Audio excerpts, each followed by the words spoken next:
Болды.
Мгм. Қазір адамдар кіріп жатыр да, біреу оларды қабылдап отыруы керек. Мысалы қазір мен сөйлеп жатқан кезде, мен презентация болып жатқан кезде менің экраным көрінбейді, по-моему, иә. Сол кездері кім ана хост бола алады, қабылдап отыру керек болады, әлде онсыз қалай өзі? Мен вообще опытым көп емес. Сіздің микрофоныңыз өшік. Мен қабылдай аламын ба? Мен қабылдай берейін. Иә, Қалай болады? онда қазір сізді хост қылайын, иә. Так, Аха. Не, так. рұқсат беріп тұруым керек қой, иә, Иә, адамдарды иә, иә, қабылдап, иә? иә, иә, иә, Жақсы. қабылдап отыру Жақсы, керек. бере салыңыз, иә, сіз сөйлей Мгм, беріңіз, мен қабылдап тұрмын. мгм. Мгм. Мен share жасаймын. Так.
Бастай берейік, иә?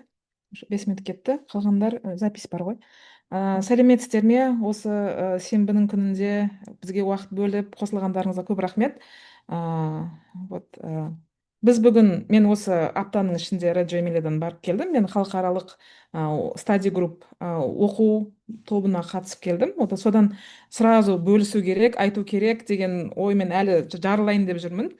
Жібек жібек ханым былтыр барып келген. Ол кезде де үлкен бір ақпарат алып келді деп ойлаймын. Сол идея менде пайда болды. Бірігіп осындай бір эфир жүргізейік. Себебі Реджо Эмилияның қағидаларының бірі ол коллегиальность. Бір адам ешқашан жұмыс істемейді. Әрдайым екі адам, үш адам. Сол себепті мен де қазір бір өзім өткізгенім тек қана менің көзқарасым ғана болып қалмасын деп, осы жібек ханымның да бірге көргенін, сол бір полный картинаны жеткізуге тырысайық деген оймен жібек ханымды шақырдым. Және де бұндай вебинар қазақ тілінде менің ойымша алғаш рет ұйымдастырылып жатыр. Сол себепті қазір көп аудармалар алғаш рет қазақ тіліне аударылып жатыр, көп термин. Сол себепті қазір сіздерден алдын ала сразу кешірім сұраймыз. Бір нақты емес, немесе толық емес аудармалар болуы мүмкін. Бірақ біз осы процестің ішіндеміз. Сол қосылғандарыңызға рахмет. Алдымен жібек ханым, иә, сіз таныстырып өтсеңіз, және де мен одан кейін бүгінгі не, жоспарын айтамын, бүгінгі презентацияның, бүгінгі вебинардың.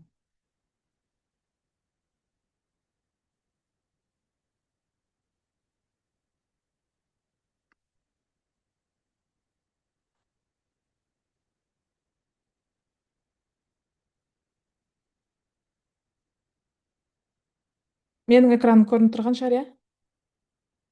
Аха. Так, міне қазақша, толықтай қазақшаға аударуға да тырыстық. Реджо Эмилия approach дейді, ал бізде білім беруге Реджо Эмилия көзқарасы деп айтқан дұрыс болып көрінді маған. Ол міне біздің барып келгендегі түсінгеніміз деп осылай жеткізуге тырыстық. Біздің осы бүгін вебинардың жоспары, алдымен Реджо Эмилия көзқарасының тарихын айтамыз, және оның құндылықтары, оның қағидалары туралы кішігірім бір кіріспе болады.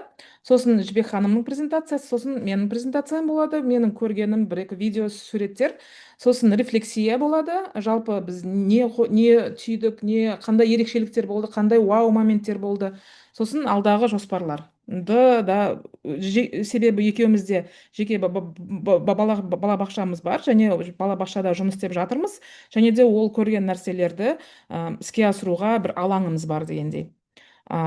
Сол алаңда ол қалай іске асырылып жатқанын жеткіземіз. Жалпы мына іші ол Реджо Эмилия көзқарасы 1960 жылдары Италияның солтүстігіндегі Реджо Эмилия қаласында негізі қаланған ол көзқарас. Ол сондай қаланың ішінде соғыстан кейінгі дәуірде әйелдер жұмысқа шығу керек, сол себепті балаларды қалдыратын жер болмаған. Сол кездері, тіпті 1947 жылдары әйелдер ұйымы болған. Балаларға қарайтын осы кішігірім бөбекжай, бақшалар, әйелдер өздері ұйымдасып сондай болған. Оған дейін мемлекеттік деңгейде балабақшалар болмаған. Ал әйелдер 47 жылдан бастап осы бір активизмнің арқасында осы балабақша жүйесін құра бастаған. 63 жылы, 63 жылдары Лорис Малагуци деген кісі осы инициативаға қосылып, жауапкершілік алып болу үшін сөйтіп балабақшалар, кәдімгі қазіргі күйдегі балабақшаларды соғуды бастаған. Бұл көзқарастың тарихи несі өте көп. Себебі бұл Италияның солтүстігі, соғыстан кейінгі жағдай, көбірек бір социализм, қоғамдастық, қауымдастық деген қағидаларға негізделген бұл жерде көбі. яғни бөлісу, бірге болу, әрдайым келісім арқылы шешімге келу деген, және де әр азаматтың құқықтары, азаматтың а, бір қоғамдық өмірде қатысуы, соның барлығы маңызды деп саналатын аймақ. Сол аймақта туындаған бір білім беруге деген көзқарас. Иә, біздің құндылықтарымыз осы, бірақ оны біз балаларымызға қалай үйретеміз деген сұраққа жауап беру бұл балабақшалар жүйесі. Қазіргі таңда 12 бөбекжай. Бөбекжай дегеніміз, біз осы презентацияның аясында мен екіге бөліп жатырмын. Бөбекжай дегеніміз 0-3-0 және 3 жас аралығындағы балабақшалар. Ал балабақша дегеніміз 3-5 жастағы, 3-6 жастағы балаларға арналған балабақша. Мен қазір сөйтіп бөлдім да, сөздер түсінікті болу үшін. Себебі бізде Қазақстанда балабақша десек, барлығы бір ғимаратта ғой, бізде бағанағыдай 1,5 жастан 7 жасқа дейін барлығы бір ғимарат. Бірақ әлемнің көп елінде ондай емес, көпшілігінде деп айтайын. Ол жақта бөбекжай, ясли бөлек, 3 жасқа дейін ол бөлек ғимарат, бөлек администрация, бөлек ұйым, иә, былайша. Сосын 3-5 жас ол прескул, көбінде, иә, прескул дегеніміз ол бөлек тоже ғимарат, иә, бөлек. Және көп мемлекетте білесіздер, иә, мектеп 5 жастан немесе 6 жастан 7 жаста басталады. Ол тағы бір бөлек ұйым, мектеп деген. Сол себепті мен қазір сөйтіп бөліп жатырмын сіздерге: ясли 0-3, иә, бөбекжай, және балабақша ол 3-6 жас. Негізі бұл қала бюджетінен, Реджо Эмилия қаласының бюджетінен толықтай қамтамасыз етілетін балабақша жүйесі. Және де қазір бұл жүйеге 12 бөбекжай және 20 балабақша кіреді. Ал бұл сол жер нағыз бір несі ғой, ядросы, осы көзқарастың, осы подходтың нағыз ядросы. Иә, Реджо Эмилия балабақшалар сол. Ал қалған балабақшалар, соларға қарап үйренгендер, солардың бір әдістерін қолданатындар, және сол философияны іске асырып жатқандар, оларды Реджодан шабыт алған балабақша деп атаймыз. Яғни олар Реджо балабақшалар емес. Мысалға біз білеміз ғой, Монтессори балабақша деп айтамыз. Иә, ол ондай емес, иә. Бұл Реджо балабақша деп айтуға болмайды, себебі ол методика емес. Мына жерде тағы айтып өттім, иә, Реджо Эмилия ол методика емес, ол қалай білім беру керек екенін айқындайтын философия. Бұл жерде тек білім беру емес. Біз мектеп, балабақша дегеніміз тек білім беру ортасы емес, ол қарым-қатынас құру ортасы, өмірді үйрену ортасы, эксперимент жасау ортасы. Иә, өзі сондай жерді құруға тырысқан, иә. Сол себепті, егер сіз балабақша ашатын болсаңыз, егер осы философияны өзіңізге жақын көріп, осыны дұрыс санасаңыз, сіз Реджодан шабыт алған балабақша ғана аша аласыз. Себебі негізгі ядро, иә, балабақшалар ол сол Реджо Эмилия қаласындағы осы 12 бөбекжай және 20 балабақша. Вот. Реджо Эмилия көзқарасының құндылықтары деп айтайын. Бұл философия болғандықтан, ол құндылықтарға негізделген. Нақты бір не емес, бір наны бүйтсең мынандай болады, наны бүйтсең мынандай болады емес. Жалпы өмір туралы түсініктері, адам қалай өмір сүру керек туралы, және мектеп деген не, білім беру деген не деген түсініктердің негізінде құралған көзқарас. Бұл жерде Лорис Малагуцидің цитатасы маған қатты ұнайды. Бұл жерде айтады: біздің мақсатымыз бұл не? Мұғалімдер, балалар және отбасылар өздерін жақсы сезінетін мектеп құру. Тағы да бір: еңбекқор мектеп құру. Тапқыр, өмір сүруге, құжаттауға және қарым-қатынас жасауға ыңғайлы мектеп құру.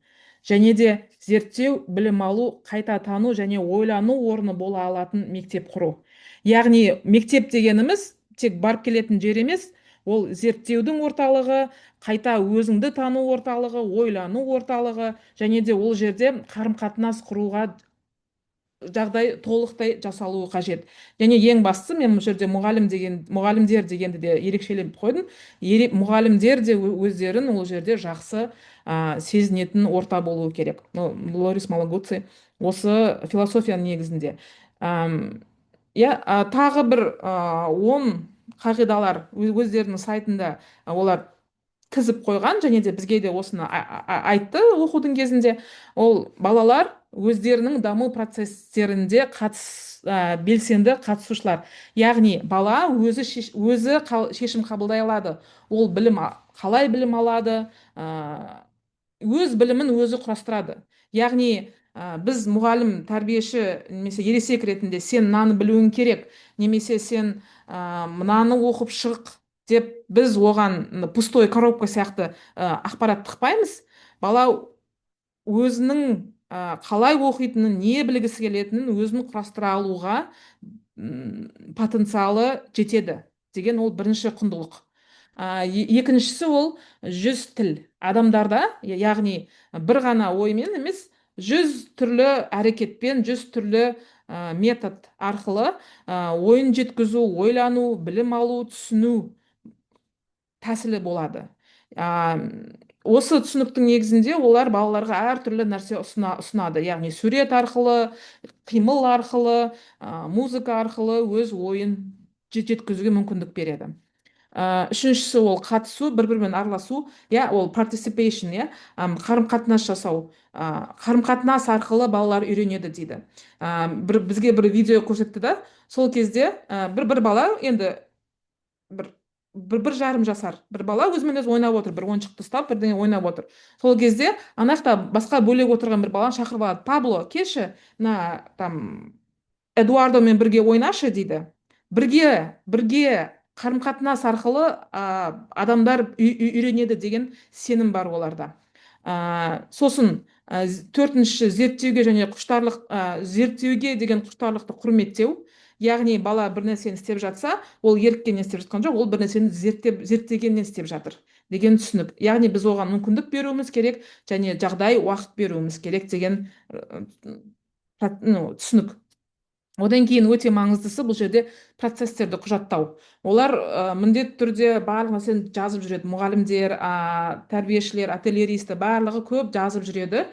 Құжаттау дегеніміз біздегідей құжат емес, ол соны суретке түсіру арқылы, сол болған нәрсені жазып алу арқылы, сол болғаны видеоға түсіру арқылы бір андай ақпарат қалдырасын. Сен мысалға даже біздің күнделікті өміріміз, дәл мысалға қазіргі вебинарымызды видеоға жазып алу арқылы мен тарихта бір не қалдырып жатырмыз, өзіміздің ізімізді қалдырып жатырмыз. Сол сияқты оларды құжаттау дегеніміз бір нәрсені құжат ретінде сақтап қалады. Видеоға түсіру арқылы, суретке түсіріп алу арқылы, міне осында бәрін жинайды да, міне осы біздің құжаттауымыз. Бұл құжат ретінде сақталады. Кейін 20 жылдан кейін ашып қараса, мысалға 20 жылдан кейін 29 қарашада осы Қазақстанда Реджо Эмилия туралы осында вебинар болыпты деген бір не қалады да, із қалады. Сол сияқты бұларды білім беру процесін от-үйді құжаттап отырады. Бала мына күні бүйтті, мына күні сөйтті, мына күні сөйтті. Соның арқасында бала дамып жатыр дегенді көруге болады.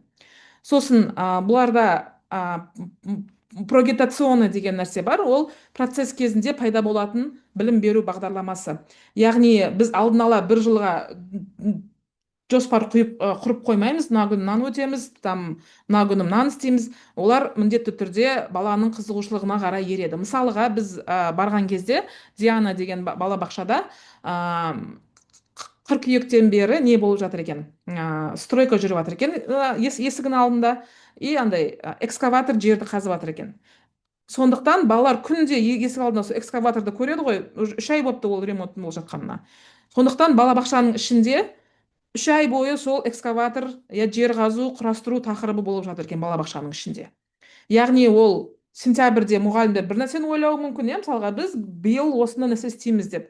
Бірақ құрылыс жұмыстары басталып кетті, балалардың барлық внимание соған ауып кетті, болды, енді біз құрылысқа көбірек көңіл бөлеміз, соған тереңірек зерттейміз деген жоспар ауысып кетті. Сол прогитационный процесс кезінде пайда болатын білім беру бағдарламасы. Сосын бұлар ұйымдастыруға өте көп көңіл бөледі. Яғни білім беруді біз қалай ұйымдастырамыз, күн тәртібі қалай ұйымдастырылған, кабинеттер қалай ұйымдастырылған, білім бағанағыдай мұғалімдердің тренингтер өткізу процестері қалай ұйымдастырылған. Ол да дұрыс ұйымдастыру балаларға дұрыс білім беруге мүмкіндік туындатады деді. Оны көп балабақшаның меңгерушісі оны толықтай түсінеді деп ойлаймын, ол не екенін. Одан кейін қоршаған орта және кеңістіктер. кеңістіктер, кабинеттердің өздері, ана кеңдігі, планировка, не қалай орналасқаны барлығы баланы зерттеуге, құрметтеуге, баланың қалауын орындауға, бағанағыдай пайда болатын бағдарламаны құрастыруға мүмкіндік береді. Сосын кәсіби даму ол өте маңызды. Мұғалімдер, кейін тағы да бір айтамын, мұғалімдер мысалға аптасына 36 сағат жұмыс істесе, міндетті түрде 4,5 сағаты кәсіби даму. Яғни ол бір-бірімен сөйлесу, процестерді талқылау, мына бала былай істеді, сен қалай ойлайсың, мына бала сен видеолар талқылайды, не көрдің, не байқадың, тағы не істеуге болады, не ұсынуға болады. Ол өте маңызды кәсіби даму. Одан кейін тағы бір маңызды оларда принцип, ол диалог және ұжымдастық, коллегиальность. Коллегиальность дегеніміз ешқашан бір адам жұмыс істемейді ол жерде. Оларда әр топта екі мұғалім жұмыс істейді, және қандай да бір шешім қабылдаған кезде екі адамның ойы, кемінде екі адамның ойы ескеріліп бір шешім қабылданады. Ол өте маңызды. Так, енді мен кіріспемді аяқтадым. Енді Жібек ханым, бастайсыз ба? Кіріспеде сіздерде қазір қандай сұрақтар пайда болды, соны қазір, может, бір интерактив, а то мен как будто впустую стену сөйлеп жатқандай болып жатырмын. Қазір қандай сіздер үшін бұл таңсық па, естіген боларсыз ба, сол туралы бір нелеріңіз айтсаңыз, ойларыңызды танысайық, көбіңіз қосылдыңыздар деп ойлаймын.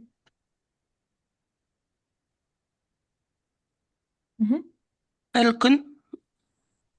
Менің есімім Айнагүл Көмекбайқызы, Маңғыстау облысы Ақтау қаласынан қосылып тұрмын. Сізді Инстаграмнан бақылап жүрген адаммын. Менде Ақтау қаласында, Жаңаөзен қаласында коррекционный центрлерім бар. Балалармен жұмыс жасаймыз. Осы сентябрьде ғимарат салып кірген болатын, жартысын садик қылып салдық. Қабырғалары қаланып, үсті жабылып тұр. Енді осы көктемнен бастап ішкі жұмыстарына кірісеміз. Садик мәселесінде мен бірінші тәжірибелерім, сол үшін сіздерді қарап зерттеп жүредім. Сіздерден бір консультация алсам деген ниетім бар. Сол үшін қосылып отыр едім, не айтады екен деп тыңдап. Мынандай салада бір білім затымыз жоқ әлі. Жақсы. Тағы да Реджио туралы естігендер, бірінші рет естіп жатқандар, Мына жерде мен айтып кетейін, Гаухар ханым. Саламатсыз ба? Біздің жаңа мен өзім бардым ғой, өйткені көптен бері былай әдебиеттерден оқып жүргенім бар. Жібек ханым екеуміз барғанбыз. Жаңа айтқандарыңыздың бәрі орынды, дәл сондай. Оның көп үйренетін тұстары бар, әсіресе қазіргі біздің мынау білім мазмұнының сапасын жеткізу үшін соның ең тиімді құралы да. Сондықтан бүгін енді көп адам қатысу керек, алдын ала жібергенде көп адамдарға жіберген болатын едік, айтатын болады. Қазір түрлі жоспар құрып қояды ғой адамдар. Сондықтан бұл өте маңызды, ең қолайлы, ең тиімді. Мен енді бұл журалы мынау республика бойынша семинарларда сөйлеп жүрмін. Негізгі бастапқы түсініктерін беріп жүрмін, негізгі кейбір әдістерін айтып жүрмін. Бұл бағытта көп жұмыстар жүргізу керек. Жұмыстарыңыз сәттілік. Сіздің көріп келгеніңізді, сіз Жібек ханыммен бірге бардыңыз ба, әлде өзіңіз бе? Бөлек бардық. Бөлек бардыңыз ба? Көріп келгеніңіз жақсы болды. Мен тағы біз байқамаған не байқады екен деген мақсатпен кіріп отырмын. Сондықтан сәттілік тілеймін. Рахмет. Рахмет. Сол ғой, менікі де сол ғой, мен де ана жақта WhatsApp группа аштырып алдым ғой. 200 адам келді, 200 адам келген, бәріне WhatsApp группа ашайық дедім, короче. Бәрін кіргізіп алдым да, не көрдіңіздер, не байқадыңыздар ма? Мен не байқамадым, соны айтыңыздар депші. Сол сияқты, менің байқамағанды байқаған шығарсыз, аяғына дейін тыңдаймын. Жақсы. Рахмет. Енді қазір Жібек ханымның презентациясын ашайын. Так. Енді. Так. Менше. Онша опытым жоқ адам меніңше қазір. Презент. Рахмет.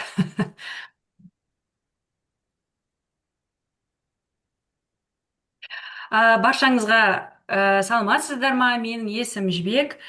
Мен жасым 35-те, осы Астана қаласында Абадан деген балабақшасының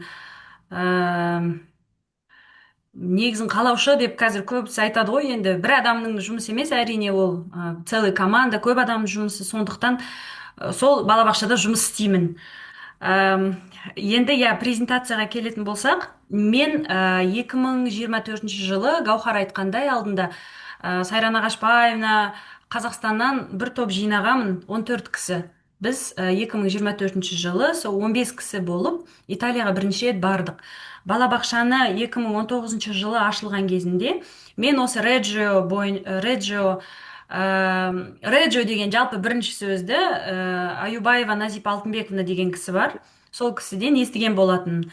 Сол кісі ағылшын тілінде кітап берді да, осыны оқы, Реджиомен таныса бер деп. Сол кезде ағылшын тілінде оқыған кезде ең бірінші нелерім қалай бұл мүмкін емес деген не туындады.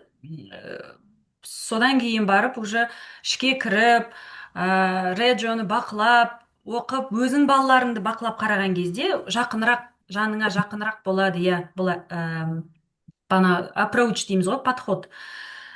Келесіні қоясыз ба, Гаухар? Мен мына жерде не ете алмайды екенмін. Аха. Міне өзім жайлы кішкене қысқа айтып кете салайын. Жасым 35-те, 4 баланың анасымын. 2019 жылдары біздің балабақшаны аштық. Сол 2019 жылдан бері балабақша саласында, мектепке дейінгі салада жұмыс істеп келемін. Баланы зерттейміз, балалық шақты зерттейміз. Ол өте қызық. Және де міне 2024 жылы Реджоға баруды бұйырыпты. Кішкене содан бөлісем сіздермен. Келесіні, Гаухар. Аха. Міне Реджо балабақшалары, мен бүгінгі презентациямды сіздерге балалар, кеңістік, қарым қатынас деп атын атадым. Себебі осы үш зат өте маңызды. Балалар қандай кеңістікте, балалар қандай кеңістікте күнімен жүреді, қандай кеңістікте білім алады, қандай кеңістікте тәрбие алады. Және соның барлығы қарым қатынасқа келіп байланысқан. Сондықтан осы үш сондай міне маңызды ключевой сәттер осы балалар, кеңістік және қарым қатынас.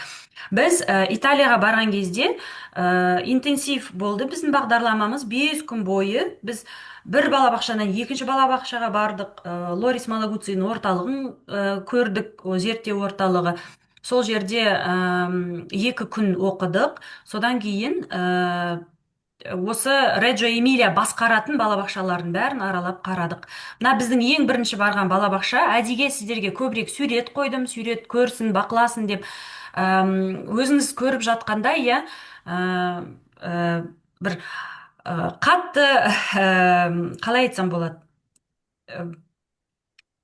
қатты бүйтіп асып бара жатқан дүние жоқ. Өте қарапайым, өте баланың тілдерін, баланың қажеттіліктерін ескерген орта деп айтсақ болады. Бала не жақсы көреді? Сурет салғанды жақсы көреді. Бала мысалға мынау табиғи материалдармен жұмыс істегенді, зерттеген жақсы көреді. Сондықтан міне ауласында дайын ойыншықтар көрмейсіздер. Ауласының бәрі осындай міне материалдарға өте көп материалдар. Бала өзі құрап ойнайды. Бір определенный материал жоқ. Сондай loose parts деп айтамыз ғой, соны өздері құрастырма етіп ойнайды. Келесін істей беріңіз, Гаухар. Осы біз бірінші балабақшаға барған кезімізде Хорея деген Италия тілінен би деп аударылады екен, Хорея. Осы бірінші балабақшада өзі кішігірім ғана, мынандай коттеджный зданиеда орналасқан. Қатты әсер еткен сәттермен сіздермен бөлісіп жатырмын. Әр баланың айтылған сөзі бір құндылық олар үшін. Әр баланың айтылған ойы бағалы. Сондықтан олар, Гаухар ханым айтқандай, олар барлығын жазады. Әр баланың ойы. Себебі баланың айтылған ойы, олар соны документировать етіп жазып алады өзіне. Сөйтеді тағын, мына қараңыз, бірінші суретте мына қабырғаларға да балалардың ойларын жазып қойған, балалардың сөзін қалай жазып алған, мысалға махаббат деген не, менің мамам осындай, менің отбасым осындай деген міне жазулардың бәрін көресіз. Баланың айтылған әрбір сөзі, жасалған әрбір жұмысы олар үшін өте бағалы. Сондықтан балабақшаның ішінің барлығы баланың сөзімен, баланың көзқарасымен дайындалған. Мына екінші суретте осын қандай материалдармен балалар жұмыс істейді, және де баланың қолынан жасап шығарылған әдемі болсын, әдемі болмасын, барлығын олар көрікті етіп қабырғаға безендіріп іліп қояды. Себебі бала оны көреді. Мына менің жұмысым, мен істедім, менің жасағаным бұлар үшін маңызды, мен маңыздымын деген ой түйеді бала осы іс-әрекет арқылы. Мына үшінші суретте біз ательеге бардық. Ол жерде мынандай өзіңіз көріп отырғандай сәбіз, брокколи, баклажан, артишок соларды сым темірлермен бүйтіп қосқанды, және осы көкөністер қандай дыбыс шығарады, көкөністер сөйлей алады ма деген тақырыпты зерттеген ғой балалармен. Сосын мұғалім айтқан, мен де білмеймін, біз соны зерттейік, сіздермен іздейік деп осы проектті балалар бастаған екен мұғаліммен бірге.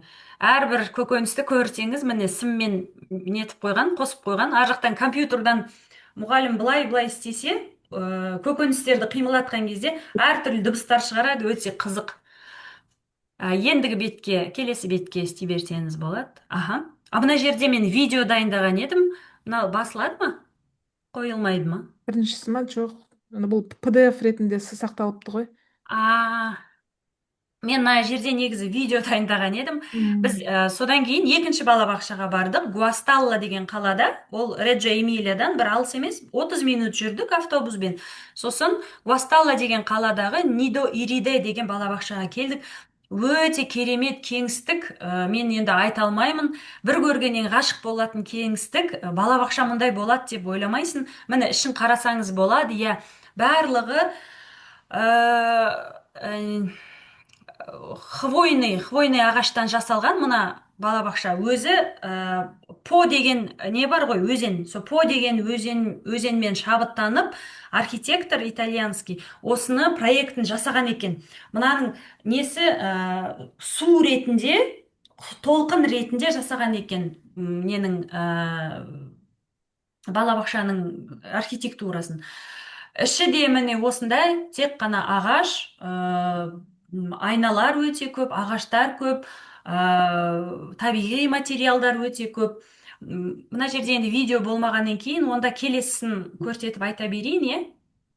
Міне іші сіздерге әдейіге бүйтіп көрсеттім ішін.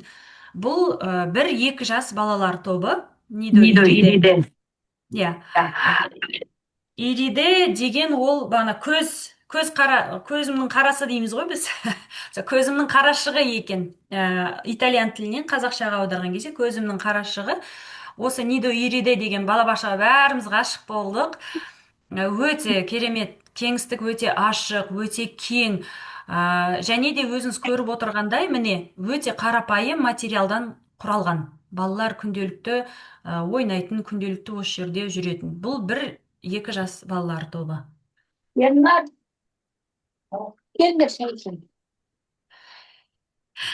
Ал мынау енді бізде келесі, бұл кіші топ балаларын арналған гигиена бөлмесі. Міне өзіңіз көргендей, баланың бағанағы жөргектерін ауыстыратын барлық жағдай жасалып қойған.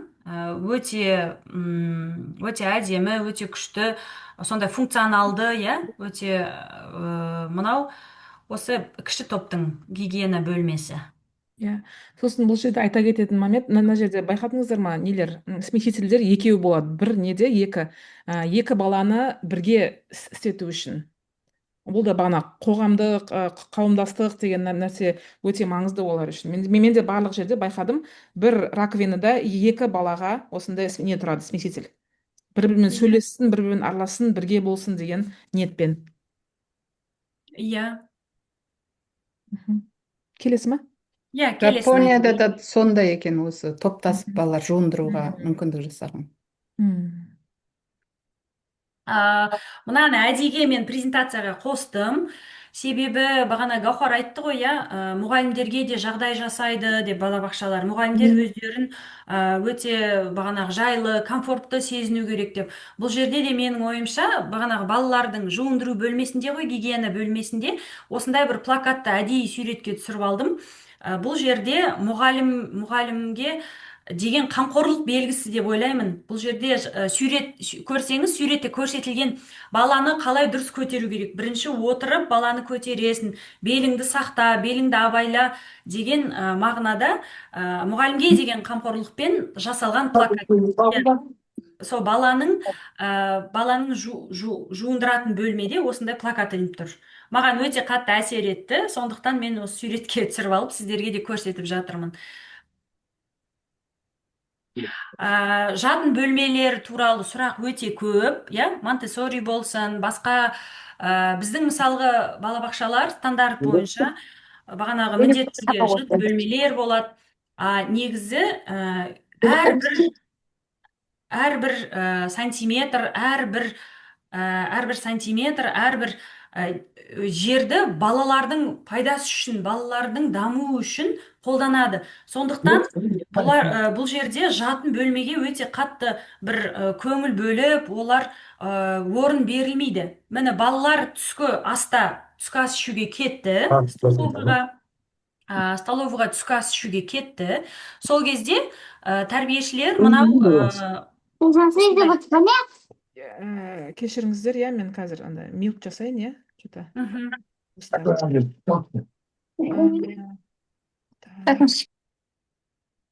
Мен өшіріп қойдым дауысын. Аха.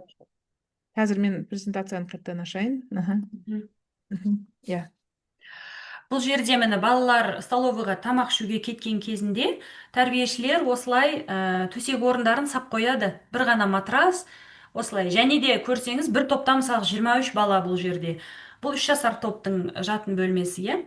Мына сол жақтарыңызда көрген ол кроваттар тұр, оң жағында тек мынандай матрастар жерге төселіп қойған. 23 баланың арасында біреулер ұйықтамаса, олар бағанағы ұйықтатпайды. Балаға басқа нәрсемен айналысуға мүмкіндік береді. Міне осыны көрсеңіздер болады. Және де міне үшінші балабақшаға келдік. Біз Панзана деген ауыл бар, кішкентай қалада емес, ол Панзана деген ауыл бар. Сол Панзана деген ауылға барлықтарыңыз білесіздер ғой, иә? United Colors of Benetton деген компания бар ғой, киім сататын, киім шығаратын. Сол компанияның балабақшасына бардық. Панзана Children деп аталады. Панзана Children деп аталады. Бұл балабақшаның ерекшелігі осы Benetton компаниясы 2009 жылы осы балабақшаны соққан. 10 қыркүйек күні ашылуы болған. Бұл жерде енді испандық архитектурасын ойлап жасаған екен. Бұл да өте керемет кеңістік, бізге қатты ұнады. Бұл жерде Панзана Children'да 80% балалар ол қызметкерлердің балалары екен. Осы Benetton компаниясында қызмет атқаратын кісілердің балалары екен, ал 20% жергілікті тұрғындардың балаларын қабылдайды екен. Кішігірім өзі ауыл ғой, өздерінің фабрикасы, осы жерде орналасқан үлкен фабрикасы. Сол қызметкерлердің балаларына арнап соғылған балабақша екен. Қазір мен ішінде көрсетем, іші қандай екен. Келесін істей берсеңіз болады. Мынау да негізі бірінші слайд видео еді, енді видеом қосылмай қапты, ренжімеңіздер. Даласында алма салып тұр, алма ағаштардың бәрі қып-қызыл алма салып тұр, соны видео қылып түсіргенмін ғой. Мынау сыртқы екінші суретті көріп тұрсаңыздар, міне сыртқы ойын алаңы қалай ұйымдастырылған. Бұл жерде де өте көп табиғи материалдар, балалардың бағанағы Гаухар проджектационный деп айтты ғой, проекттер жасайды ғой балалар. Соны олар бағанағы қабырғаға іледі міндетті түрде. сол міне көріп тұрсыздар, далада да қабырғаларына іліп қойған балалардың проекттерін, және де міне балалардың ойнайтын күнделікті қандай ойыншықтармен ойнайтынын көрсеңіздер болады. Және мына үшінші фото, ол балалардың құм ойнайтын жері, песочницасы яғни. Біздің стандартта мысалғы бөлек-бөлек песочницалар болса, және бөлек-бөлек беседкалар болатын болса, бұларда стандарт өте басқа. Сондықтан мынандай ашық ойын алаңдары, ашық песочницалар. Мынау біз уже бағанағы Panzana Children өзі домалақ құрылғы, былай домалақ здание. Сол зданиенің ішіне кірген кезде үлкен осындай пьяца көреміз. Балалар топтан тыс міндетті түрде үлкен осындай пьяцалар жасайды. Балалар бір-бірімен тоғысатын жерлер. Мысалға 1 жасар балалар шығады, 2 жасар, 6 жасар балалар шығып, бір-бірімен бағанағы тоғысатын жер бұл. Бірге ойнайды, бірге бір ойын құрастырады. Сондай әдейі жасалған жер. Балалар бір-бірімен кездесетін, әртүрлі жастағы. Мынау бірінші суретте көріп тұрған мына аппақ полусфералар ішінен суретке түсірдім. Осы Panzana Children'ның директоры Алматыда болған екен қайбір жылдары. Ана қазақша киіз аяқ киім көріп тұрсыздар ма? Қазақша осындай киіз аяқ киім, мынандай қазақи тақиялар алып келіпті Қазақстаннан сол директоры. Сөйтіп балалар ойнасын, балалар тақияны киген кезде сұрайды дейді, бұл қайдан, бұл не? Сол кезде түсіндіреміз дейді, Қазақстаннан деп. Ол да бір балаларға түрткі дейді, басқа елді үйренуге, басқа елдің мәдениетін үйренуге. Өте оюланған әдемі тақия нелер алып келген, мынандай аяққа киетіндерді. Өте қызық. Мынау енді топтың ішіне қарайтын болсақ, бұл 3 жастағы балалардың тобы. Осы жерде 2 сағат балалармен бірге болдық. Балаларға қарадық, мұқият. Мынау кеңістікті қарасаңыз болады. Біз әлі де Panzana Children'ның ішіндеміз. Мына бір топта кішкене оң жақта кітап оқитын жер көріп тұрсыздар. Балалардың су ішетін бөтелкелері тұр. Мына балалардың арғы терезенің жанына қарасаңыз, мынандай 2 этажды осындай отыратын жер тұр. Оны да олар кішігірім пьяца деп айтады. Пьяца деген итальян тілінен қазақшаға аударғанда площадь деп аталады. Пьяца деген ол балалардың жиналатын жері. Таңертең жиналады, бір маңызды сұрақ болса жиналады бірге. Балалар жиналамыз деген кезде бәрі барып сол жерде жиналады, отырады. Бәрі ақылдасатын жерлері, оймен бөлісетін жерлері балалардың. В общем, балалардың бәрі бірге жиналатын жер, сон пьяца деп аталады. Және де барлық балабақшадағыдай ойнайтын жерлері бар, өзінің кішкентай. Осылай міне топтары ұйымдасқан. Мына оң жақтағы суретте көріп тұрсыздар, ол балаларға арналған сондай ойнайтын аумақ жасап қойған, сюжетно-ролевой. Ол жерде балалар кухня ойнады. Біз 2 сағат бойы бақылаған кезде солардың барлығын ойындарын бақыладық, көрдік. Мұғалім қалай балалармен қарым-қатынас жасайтын жайлы. Келесіні Гаухар. Мынау 4 жасар топтың балалары. Ол топқа да кіріп көрдік. Байқағаныңыздай ешкім үстел үстінде отырған жоқ, барлық балалар, бір топта 23 бала болса, сол 23 баланы олар бағанағыдай ұйымдастырады.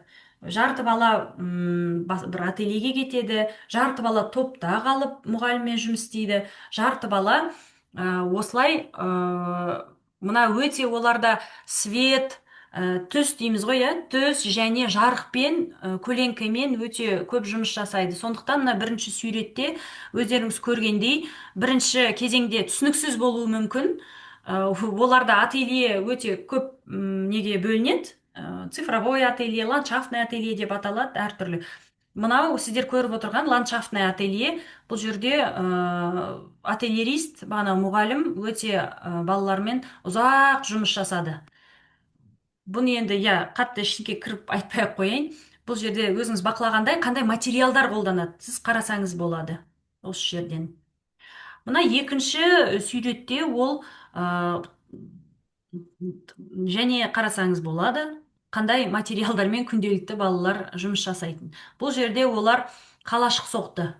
Бұл жерде де біз бақылап, қарап, кейін сұрастырдық балалар не істеп жатқанын. Міне олардың күнделікті процестері осылай өтеді топтың ішінде. Келесін айтсаңыз болады, Гауһар. Мынау ательенің ішіндегі ұйымдастырылған іс-әрекеттер. Бұл да мына бірінші суретте ол саз балшықпен жасап қойған несі дүниелері. Екінші суретте ол қайтадан біз көргендей ол табиғи материалдармен жұмыс жасалған, жұмыс жасайтын жер.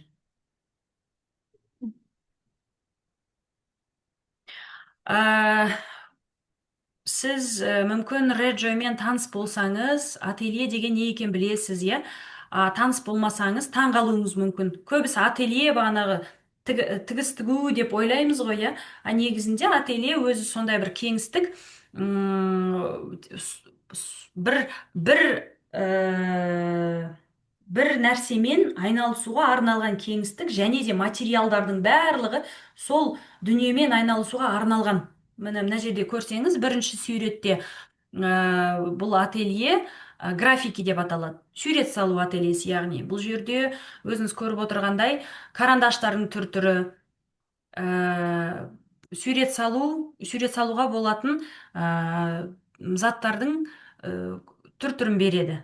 Баланың бағанағы жүз тілін қолдау үшін. Екінші суретте қарап отырғаныңыздай көп тастар бар, көп бағанағы теңізден алып келінген ракушка деп айтамыз ғой, сондай заттар бар. Мына үшінші суретте де өзіңіз көріп отырғандай осындай түрлі табиғи материалдармен олар жұмыс жасайды. Келесі, Гауһар. Осымен болды. Рахмет. Егер де сұрақтарыңыз болса, қуана жауап берем. Рахмет. Рахмет.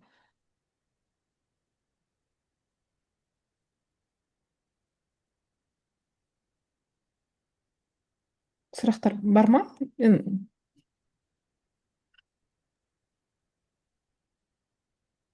Так, сұрақ жоқ болса, онда мен жалғастыра берейін.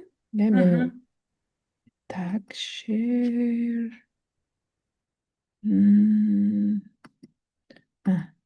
Көрсетуім керек. Так, бітеміз. Бітеміз. Сосын, значит, бітемізді презентация. Открыть. Так, мен өзімді таныстырып өтейін. Мен есімім Гауһар Арыстан. Мен де 35-темін. Шымкент қаласының, Кентау қаласын туып өскем. Шымкент қаласында тұрып жатқаныма қанша? 10 жыл болды. Биыл 10 жыл. Өзімнің балаларым, негізі мен мамандығым инженер по механике. Мен Канадада болашақ бағдарламасымен оқығам. 2015-те бітіріп келіп, жұмыс істеп жүрген кезде күйеуге шығып кеттім, сөйтіп өзім бала-шағам туылды. Өзім бала-шағам туылған кезде менің ойымдағыдай бір балабақша таба алмадым Шымкент қаласында. Сөйтіп, как бы сен келіспейсің, бірақ сен оған қандай альтернатива ұсына аласың деген кезде мен не айтарымды білмейтін едім. Бірақ 20-шы жылдың соңында, пандемияның кезінде ғой. Пандемияның кезінде осы баланың жүз тілі деген бір неге қатыстым, вебинар. Ол кезде балаларын дамыту, бағанағыдай ғой, пандемияның кезінде, карантиннің кезінде үйде тек сол балалармен ғой жұмыс істеу. Сөйтіп баланың жүз тілі деген вебинарды көріп қалдым. Сөйтіп ойбай соған қатысуым керек, ол не екен, баланы дамыту жолы екен деп. Сол вебинарды көріп қалған кезде, осындай көзқарас, осындай подход, approach бар екен деп сол кезде білдім. Сөйтіп 21-ші жылы туған сіңлім екеуміз бісміллә деп, туған сіңлім өзінің квартирасын сатып, бар ақшаны осы балабақшаға құйып, 21-ші жылы Аламан балабақшасын ашып кеттік. Сол одан бері сен шабытың бар, сен бір суреттер көріп алғасың, бір нең бар, бүйту керек деген бір ақылгөйсің, бірақ шынайы процесте сенің алдыңда мысалға шынымен топта 25 бала бар, бірақ онымен сен қалай жұмыс істейсің деген кезде банағы интернеттегі фотолар оған жауап бермеді.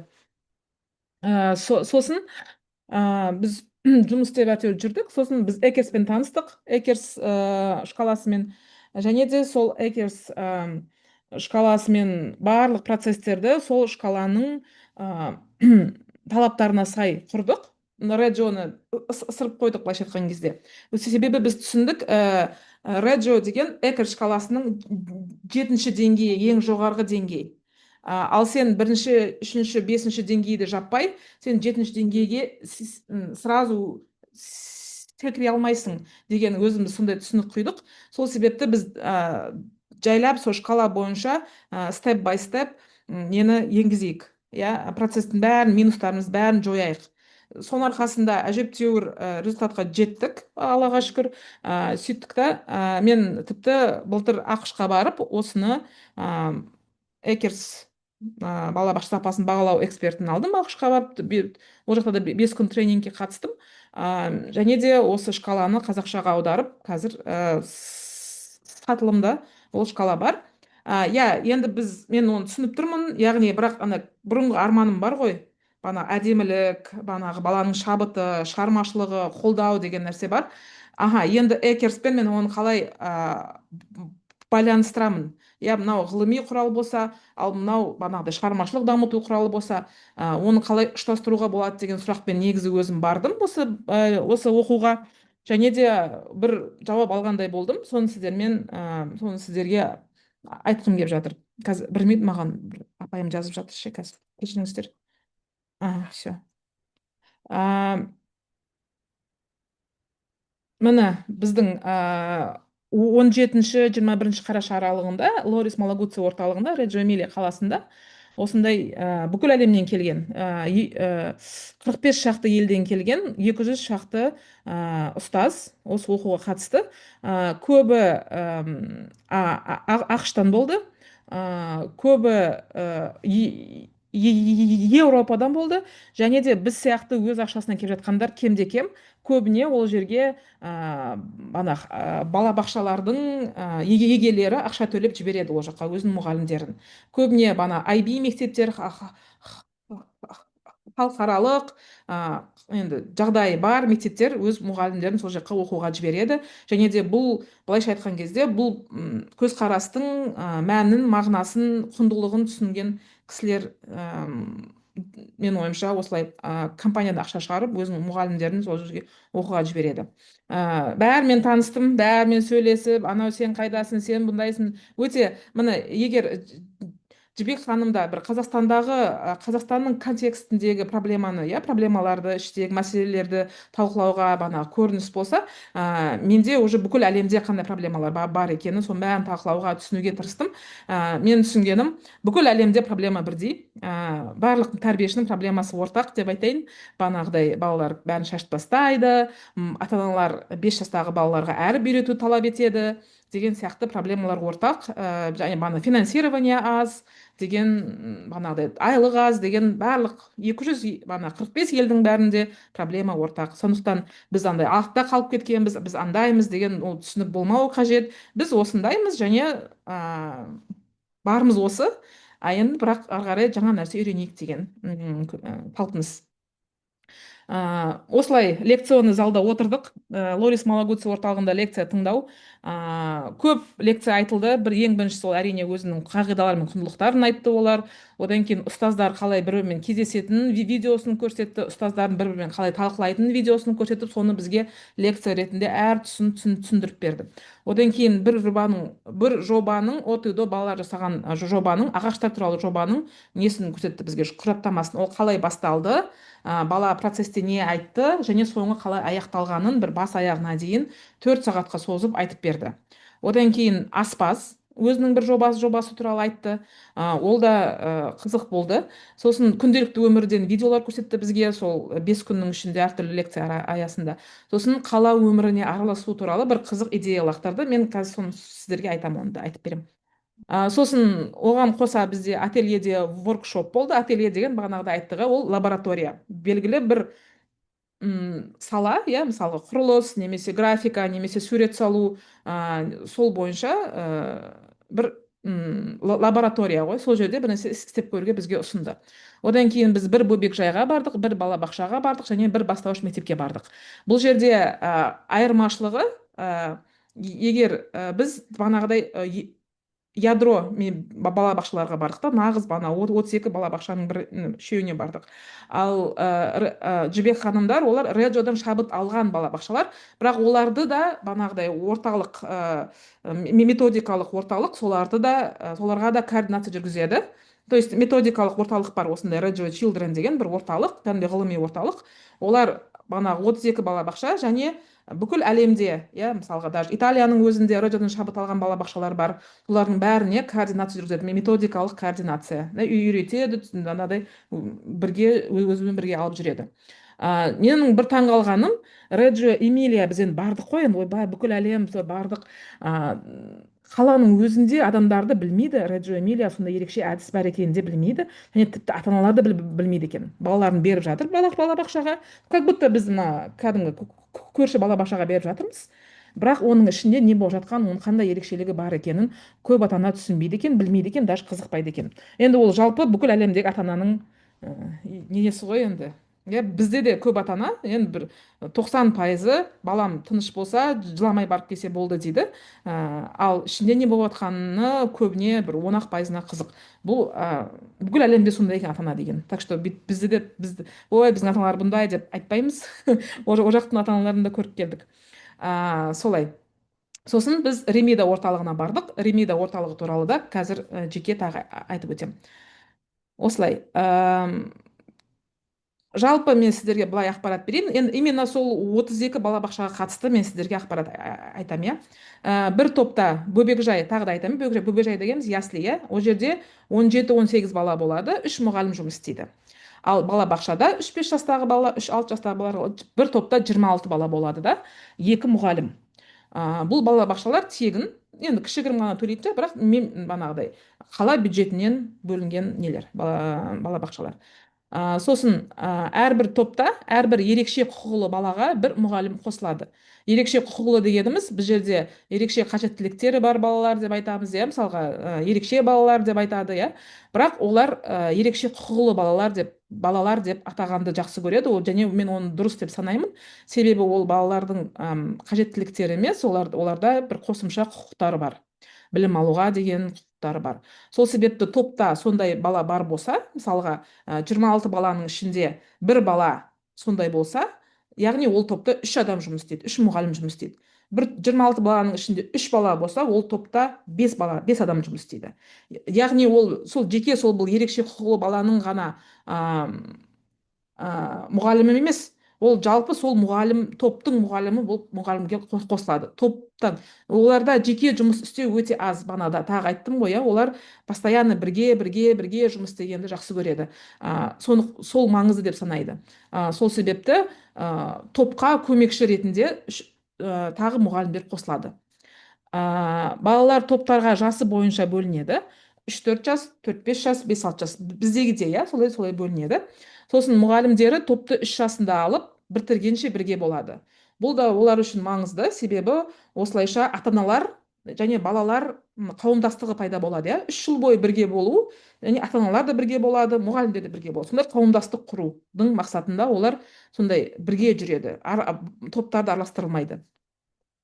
Одан кейін мұғалімдер аптасына 36 сағат жұмыс істейді. Енді бізде 40 сағат, 36 сағат жұмыс істейді. Оның 4,5 сағаты апта сайын ол кәсіби даму, тренингке қатысу, құжаттама дайындау. Яғни ол күн сайын, енді олар бүйтіп айтқан жоқ бізге, күн сайын емес. Өшім, әр мұғалім, әр методист, олар өздері шешіп, сол сағаттарды реттеп жүреді апта сайын.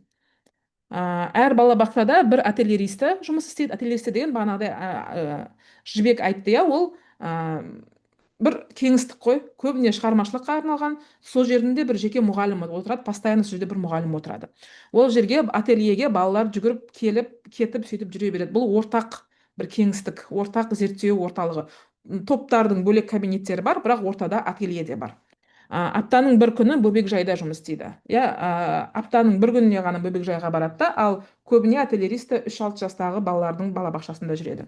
бөбекжай мен балабақшалар 7:30-нан бастап 6:30-ға дейін аралығында жұмыс істейді. Баланы 12:30-да, 16:30, 4:30-да немесе 6:30-да алып кетуге болады. Ал 6:30-нан кейін басқа мұғалімдер жұмыс істейді. Яғни негізгі мұғалімдер бәрі үйіне қайтады. 6:30 мен 4:30 мен 6:30 аралығында басқа мұғалімдер келеді. Қалған балалармен кешке сөйтіп отырады. Біз бір балабақшаға сол кешкі уақытта бардық. Кешкі уақытта бір топта сондай балалар жиналып отырды. Өздерімен өздері сурет салып бірдеңе істеп отырды. Ал асханада 4 адам жұмыс істейді. Бұл жерде асхана деген ол да бөлек культура оларда ше. Оны қазір тағы да түсіндіріп өтсем. Мына мен сіздерге Диана деген балабақшаның планын неғып тұрмын да, көрсетіп тұрмын. Кіретін жер мына жерде болады. Мына жерден кіреміз. Сөйтеміз да мынау оң жақта 3 жастағы балалар тобы, 4 жастағы балалар тобы және 5 жастағы балалар тобы. Ортада мына ателье. И оларда мына жерде қысқы бақша, міндетті түрде бақша болады. Мынаның барлығы терезе, мынаның барлығы прозрачный көрініп тұрады. Ішінде не болып жатқаны көрініп тұрады. Мына жер асхана. И асхана мына жерде не? Терезелер болады. Балалар асханада қандай тамақ пісіріп жатқанын, не болып жатқанын оны көреді. Яғни біз үйдегідей ғой, бізде үйде асханада не болып жатқанын білеміз ғой, қандай тамақ пісіріп жатқанын. Сол сияқты балаларға да ол қызық қой, не болып жатқаны. Соны көруге мүмкіндік береді. Мынау ортада тамақ жейтін жерлері. Олар мынандай коридорда да, мына жерде коридордаға өздеріне тамақ жейтін жер, и мына жерде тамақ жейді. Мына топ мына жаққа шығып тамақ жейді, мына топ мына жаққа шығып тамақ жейді, мына топ мына жаққа шығып тамақ жейді. Мына олардың бана пьяцалары, ортақ ойнайтын жерлер. Мына жерде де ойнайтын жерлер істеп қойған. Яғни топтарда няня жоқ. Топтарда тазалаушы, тамақ беруші адам жоқ. Оны асхананың жұмысшылары істейді. Асханадағы 4 жұмысшы айттым ғой, оның 2-еуі көмекші екен. Сол көмекшілер мына тамақтарды жайып, артынан жуып, тазалап сөйтіп жүреді екен. Солай. И ателье деген міне ортақ уақыт. Біз бұл Диана балабақшасында күндізгі уақытта болдық. Күндізгі уақытта сол таңғы 9:30-нан 12:30-ға дейін сол жерде болдық. Балаларды шынайы бақыладық. Сол кезде де балалар мына жерде шығып жүре береді. Былайша мынау сенің тобың, мынау тобы деген нәрсе жоқ. Мына жерде көбіне банағыдай рөлдік ойындарға арналып қойған нелер тұр, материалдар. Осы жерге де шығып ойнайды. Мысалға мына жердегі ательериста мына жаққа да шығып бір проектордан бірдеңе көрсетті, балаларға бірдеңе түсіндірді. Солай. Мынаның ішінде топтар бөлінген. Мынау негізгі бөлме болса, мына жер, мына жерде өзінің кішігірім мини ательесі де бар мына жерде. Әр топтың ішінде де мини ателье бар, ал мына жерде свет, банағыдай қараңғы мен жарықты зерттеуге арналған бір лаборатория істеп қойған мына жерде. Солай. Яғни біздегідей кабинет, не дейтін еді, жиһаз қабырғаның бойында бүйтіп қойылмаған, барлық миллиметрді барынша пайдалы қылып қолдануға тырысады бұларды. Иә, бұларда да банағы ұйықтайтын кезде Жібек ханым көрсеткендей пастельдер нелер тұрда, матрастар тоже әр жерге бір жайып қояды.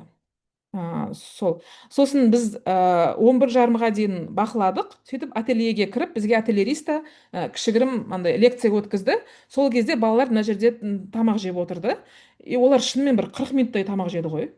Біз қайта бақылап отырдық. Мынаның барлығы терезе көрініп тұрады. Жаман қатты естіледі, шумно. Барлығы кім не істеп жатқанын бәрі бір-бірін көріп тұрады. Мына жерде тамақ жеп жатқан кезде біз қайта бақылап отырдық. Кәдімгідей балалар 40-45 минуттай тамақ жеп отырды ғой. Ол да бір тамақ жеу культурасы, тамақ жеу мәдениеті, иә. Тез тамақ жеп тұрып кету емес, сол жерде біраз отырды. Ортасына не әкелді? Су құятын графин әкеліп қойды. Барлық бала өздері сол графиннен өздеріне су құйып алып отырды. Вот солай. Мынау қысқы бақша, банағыдай табиғат өте көп ол жерде. Табиғатты балалар қысы жазы көреді. Және де бұның үлкен территориясы, мен сурет, мына сыртындағы сурет көрсеттім ғой, мына не болып жатты деп айттым ғой, строительство жүріп жатыр, шамалы қоршап қойыпты. Бірақ мына есігін алды, міне осындай. Өте үлкен территория, ағаш, бір парктың ішінде жүрген сияқты боламыз. бұл да бана есік алды деп айттым, иә. Осындай ағаш, табиғат, біз үйренген горкалар, біз үйренген качелялар жоқ. Иә, мен тіпті банағы Лорис Малагуцидің несіне, бастауыш мектебіне барған кезде спортзал, енді біз үйренген спортзалда міндетті түрде баскетбольный площадка сондай болу керек. Жоқ, олар лаборатория движения деп айтады, қимыл лабораториясы дейді. Иә, денені сезу лабораториясы, как будто бір студия сияқты үлкен сондай істеп қойған, қимылдау, өзін банағыдай үйрену, көбірек соған көңіл бөледі. Және де біз барған кезде, мына Диана балабақшасына барған кезде, олар далаға шыққан жоқ. Далаға шығу олар міндетті емес деп санаймын, бірақ сол күні ол ешқайсысы далаға шыққан жоқ. Соның ішінде банағы зерттеулерін жүргізіп сөйтіп жүрді. Солай. Кабинеттердің іші қандай болды? Иә, ол Экерспен қалай ұштастырамын деген сұрақпен бардым ғой мен. Сөйтсем түсінгенім, тура сол Экерстің талаптарына сай жасалған да, бірақ материалдар шамалы басқаша, тек табиғи материал, көбіне лақтыруға болатын материалдар, иә. Сондай материалдар. Мысалға, міне қараңыздар. Және де олардың тағы бір ерекшелігі, оларда провокация, бір андай ұсыныс дайын тұрады. Мысалға, мынау өнер аймағында, иә, өнер аймағында өзінің стеллаждары, иә, өзінің стеллаждың бағана материалы, бірақ үстелдің бетінде міндетті түрде бір ұсыныс тұрады. Міне бүгін сен осындай істеші деген сияқты балаларға бір шақыру тұрады. Өнер аймағы, иә. Одан кейін ғылым табиғат аймағы, тура сол стеллаждар, табиғи материалдар, бірақ мына үстелдің бетінде ұсыныс тұр. Міне бүгін осы нәрсе істейік деген ұсыныс тұрады. Мына құрылыс аймағы, тура сол блоктар, құрылыс текшелер, бірақ тағы бір ұсыныс тұр. Жерде ма, мына жерде үстелдің бетінде ма? Бұл шынайы фотолар емес, бана Дианадан емес, мен интернеттен тауып алдым бұл суреттерді. Оның ішінде суретке түсіруге мүмкіндік берген жоқ. Ешқандай балабақша бізге суретке түсіруге мүмкіндік берген жоқ, рұқсат берген жоқ. Сол, мынау мен интернеттен тауып алғандарым, примерно осындай нәрсе көрдім деп айта аламын. Құрылыс аймағында тоже осындай бір шақыру тұр да, приглашение тұр. Мына жиналу аймағы, бағанағыдай тағы айттым, маған осы идея ұнады, жиналу аймағына осындай кішігірім лестница істеп қою керек сияқты бізге де. Мына кітап оқу аймағы, кітаптар барлық жерде тұр. Барлық аймақта кітаптар тұр. Кітаптың негізінде, кітаптағы ақпараттың негізінде зерттеу жүргізу, соның ішінде басқалар қалай істеген соған қарап жұмыс істеу деген сияқты ұсыныстар. Одан кейін рөлдік ойындар аймағы, олар рөлдік ойындар демейді, олар symbolic representation дейді. Символдар арқылы ойын жеткізу деген сияқты. Мен нақты аудармасын айта алмадым. Математика аймағы, тура сол математика керек материалдың барлығы, бірақ қосымша оған не тұр, ұсыныс тұр, провокация, шақыру тұр. Яғни материалдың барлығы жиналып тұрған жоқ, бір ұсыныс тұр да алдында. Және де мен байқағаным, балалар мысалға істеп кетеді ғой, істеп тұрып кетеді да, мысалға мынаны ұсынысты істеп тұрып кетеді. Сразу оны артынан жинамайды. Ол істеп бітіргеннің өзі келесі балаға шақыру ғой. Оны қалдыра береді артынан. Бірақ мен байқаған бір мұғалім жүгіріп жүріп бір тірліктен істеп жүр ғой енді бір балаларға. Нелері, мына жердегі қарындаштар қисық тұрып қалған еді, мысалға мына жердегі, бір қағаз қисық тұрған еді, қағаз түзіліп кетті, ары қарай кетті. Жинап, бәрін реттеп, ары қарай өзінің жұмыстарын жасап кетті. Ол дегеніміз, олар банағыдай орта қоршаған кеңістік, соған өте қатты немен қарайды, құрметпен. Мен дайындап қойғам, балалар осы үйренсін, осы шақыруымды қабыл алсын деп, келесі балаларға сол орынды қайттан дайындап қояды, жинап қояды. Өте көп банағыдай проектор, мына жерде проектор, светпен ойнау. Сен даже мен әр топтың ішінде бір проектор, бір не тұр, мынандай оверхед тұр. Бір проектор, бір оверхед, міндетті түрде световой стол, және де осындай лампалар өте көп. Мысалға бір ұсыныс дайындап қояды да, сөйтіп соған мына лампаның светін жақып қояды. Мынаны істеші бүгін деген сияқты қылып, бүгін осымен айналысайықшы деген шақыруға да көңіл аударып қояды балалардың. Кабинеттің ішінде міне осындай әйтеуір бір қабырғада осындай проектордың бір не ұсыныс тұрады. Маған көңіл аударшы дегендей сияқты. Ателье примерно осындай, бұл шын сурет емес. Мен түсірген сурет емес дегенім ғой. Интернеттен тапқан сурет примерно осындай, ательенің ішінде көп материал, ортада үлкен осындай стол, обязательно банағыдай техника бар міндетті түрде. Және сосын мен байқағаным, ательеде осындай музыкалық инструменттер тұрды. Енді осыған даже бұдан да мықты инструменттер тұрды, кәдімгі үлкен барабандар, сөйтіп сол 1,5 сағат біз бақылаған уақыттың ішінде ательериста мына апай мына жердегі балалармен жұмыс істейді, сосын ал манағы музыкалық инструмент примерно мына жерде тұрды да, музыкалық аспаптар. Кейде сол жақтағы келген балалармен жұмыс істеп кетті, мына жақтағы балаларға көмектесті, мына жерде тағы бір балалар бірдеңе істеп жатты. Осылай да ательериста әйтеуір келген кім келеді соның істеп жатқан нәрсесіне қосылады. Тағы бір қызық нәрсе ол Ремида орталығына барғанымыз. Ремида деген сол Реджо Эмилия қаласында осындай орталық бар. Негізі әлемде көп жерде ондай бар екен Ремида орталығы. Ол өндіріс компаниялары қалдықтарын осы орталыққа жібереді. Яғни қолданылған ескі заттар емес, өндірістегі қалдықтарды осы жаққа жібереді екен. Ал балабақшалар керек материалдарды осы жерден алып кетеді.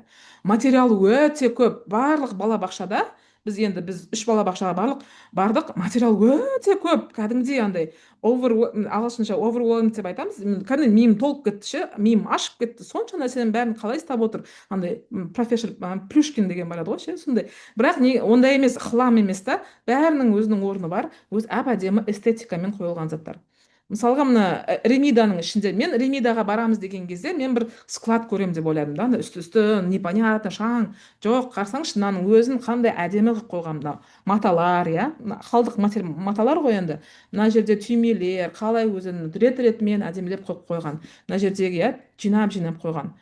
Мына видеоны да қойдым, стеллаждарын. Дұрыс освещение, мынаның бәрін түзелеп, қағаздың бәрін шығарып дайындап қойған да, мұғалімдерге керегіңді алып кет дегендей.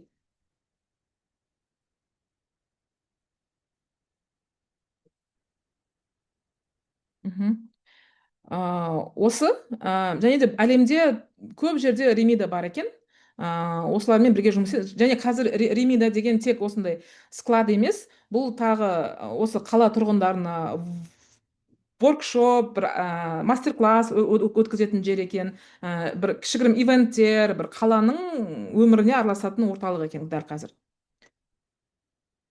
Тұрғындарды осындай шығармашылыққа шақыратын орталық.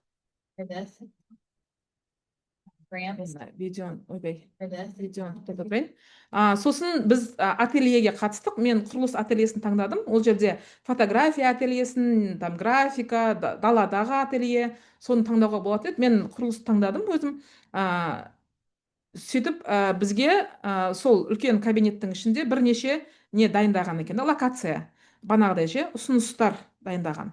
Мынау бір ұсыныстың бөлігі мен видеоға түсірдім, қандай материал тұрғанын.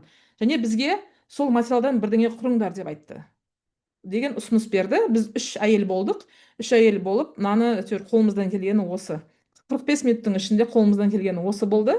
Біз айтамыз да, біз бір 25 минуттан кейін әлі ешнәрсе құрмағанбыз, ешнәрсе білмейміз ғой, не істейтінімізді білмей отырмыз ғой, үшеуміз. Айтамын да, балалар болғанда уже 5 минуттың ішінде бірдеңе құрап қоятын еді дейді. Біз до того андай неміз жоқ та, өзімізге деген сенімділігіміз жоқ. Және де қазір тағы, иә, алдымен мынаны видеоны көрсетейін.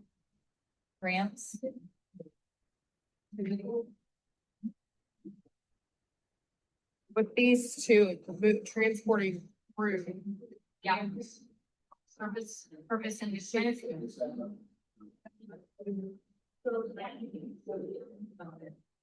Осыны берді, міне осыдан бірдеңе құрыңдар деді. Ол жерде біз команда ретінде 3 әйел, бір-біріміз танымаймыз, әртүрлі елден келгенбіз. Тура балалардың күйін кештік қой. Алдымен бір-бірімізден танысуымыз керек. Одан кейін бір ортақ қызығушылығымыз бар, ортақ қызығушылық бірдеңе құруымыз керек. Алдымен, значит, біз жоспар құруымыз керек. Иә?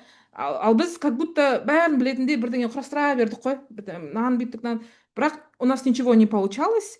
Сосын біз, жоқ, алайық қолымызға қалам мен қағаз алайық, жоспарлайық, біз не істегіміз келіп жатыр, біз бірімізді түсініп алайық алдымен, коммуникациямыз дұрыс болғасын алдымен бірімізбен, иә. Сосын барып бірге құрайық деген, соған да өз андай не деді, на своей коже почувствовали, иә, сондай нәрсе екенін да, бір-бірімен қарым-қатынас арқылы болатын нәрсе екенін, бұның барлығы. Так. Сосын біз Лорис Малагуци орталығына қарасты балабақша және бастауыш мектепке бардық. Өте қазір 2009 жылы ашылған балабақша. Осы ең соңғы бұл соғылған, өте современный, өте андай күшті соғылған балабақша. Және мектеп, ол жерде бастауыш мектеп. Және де олар балабақшада олар нақты айтты, біздің мақсатымыз әріп жазу мен кітап оқуды біз үйретпейміз деді. Біздің ол фокусымыз емес деп нақты айтты. Көбіне зерттеу, көбіне бір-бірінен сұрау. Сосын тағы бізге бір видео көрсетті. Бастауыш мектепте қалай болатынын, 2-ші класстың балалары бір тақырып қазір айтамын. Вселенная, черная дыра. Черная дыра туралы тақырып болды. Олар мысалға сағат 10-да балаларға соны ұсынады. Сөйтіп балалар кабинеттің ішінде әр жерге барып, сол черная дыраға қатысты ақпарат іздейді. Бір-бірінен сұрайды, біреу бірдеңе жазады, компьютерден ашып қарайды ол ақпаратты, біреу кітаптан қарайды, біреу құрастырып қарайды. Сөйтіп соны зерттейді. Сосын сағат 2-де барлығы жиналады, сыныптың бәрі жиналады. Сол кезде бір дөңгелек үстелдің ортасына жиналып, сен не білдің, әрқайсысы осы 2 сағаттың ішінде черная дыра туралы не білгенін айтады, бір-біріне айтып береді. Бәрі сол тыңдап отырады. Мен мына нәрсені, сен оны қалай білдің, тағы не істеуге болады? Мұғалім тек қана сұрақпен жұмыс істейді. Сұрақ қоя береді, сұрақ қоя береді, сұрақ қоя береді. Яғни баланың ішкі зерттеушілігін ашу үшін, ішкі қызығушылығының негізінде ғана жұмыс істейді. Сосын мен видеоға түсірдім. Бұл қазіргі бірінші видео, бұл пьяца. Пьяца деген сол бағана бастауыш мектептің кіреберісі ғой, бір орталығы, ортақ жері. Міне бағана мен айттым ғой, провокация, ұсыныс тұр, барлық жерде ұсыныстар тұр.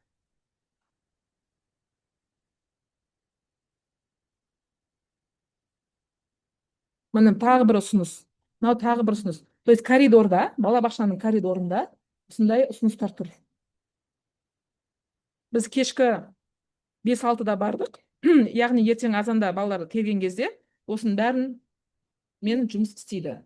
Коридордың өзінде осындай ұсыныстар тұр.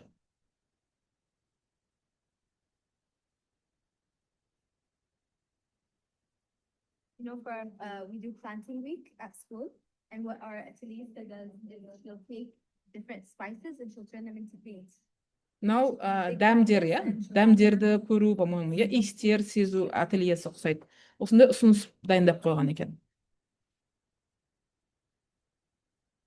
Бұл жерде де мысалға алдына ағаштың қойып қойған, сурет қағаз қойып қойған.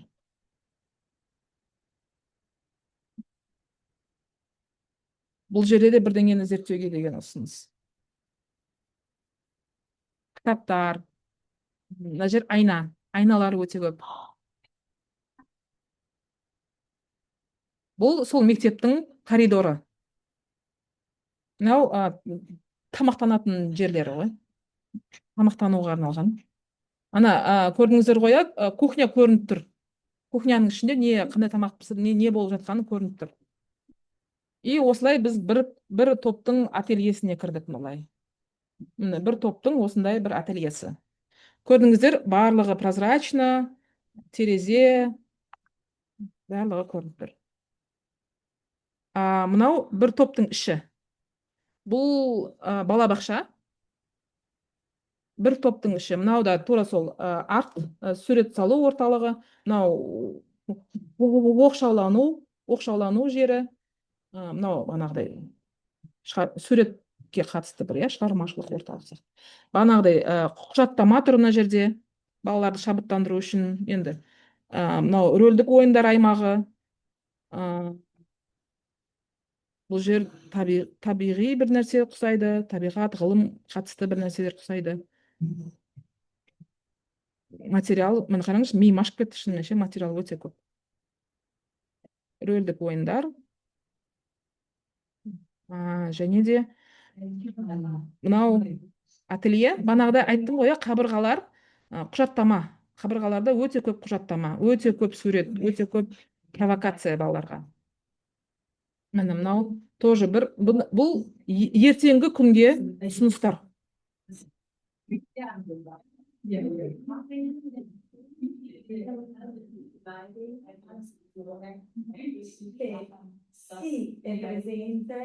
Световой стол бағана мен айтқаным. Обязательно проектор. Бағанағыдай қараңғы, төс, свет, сонымен күшті ойнайды екен бұлар. но қара түсті зерттеу ма білмеймін әйтеуір тоже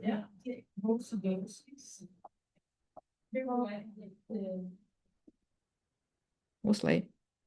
Тағы бір бана қаланың өміріне араласу деген туралы бізге Реджионара деген не жүреді екен. Оларда фестиваль жыл сайын, биыл мысалға 26-шы жылы, енді келесі жылы мамырдың 22 мен 24 аралығында бүкіл қала бойынша 2 күн бойы, 3 күн бойы көп театрлық, фантазиялық балаларға қойылымдар жүреді екен, воркшоптар.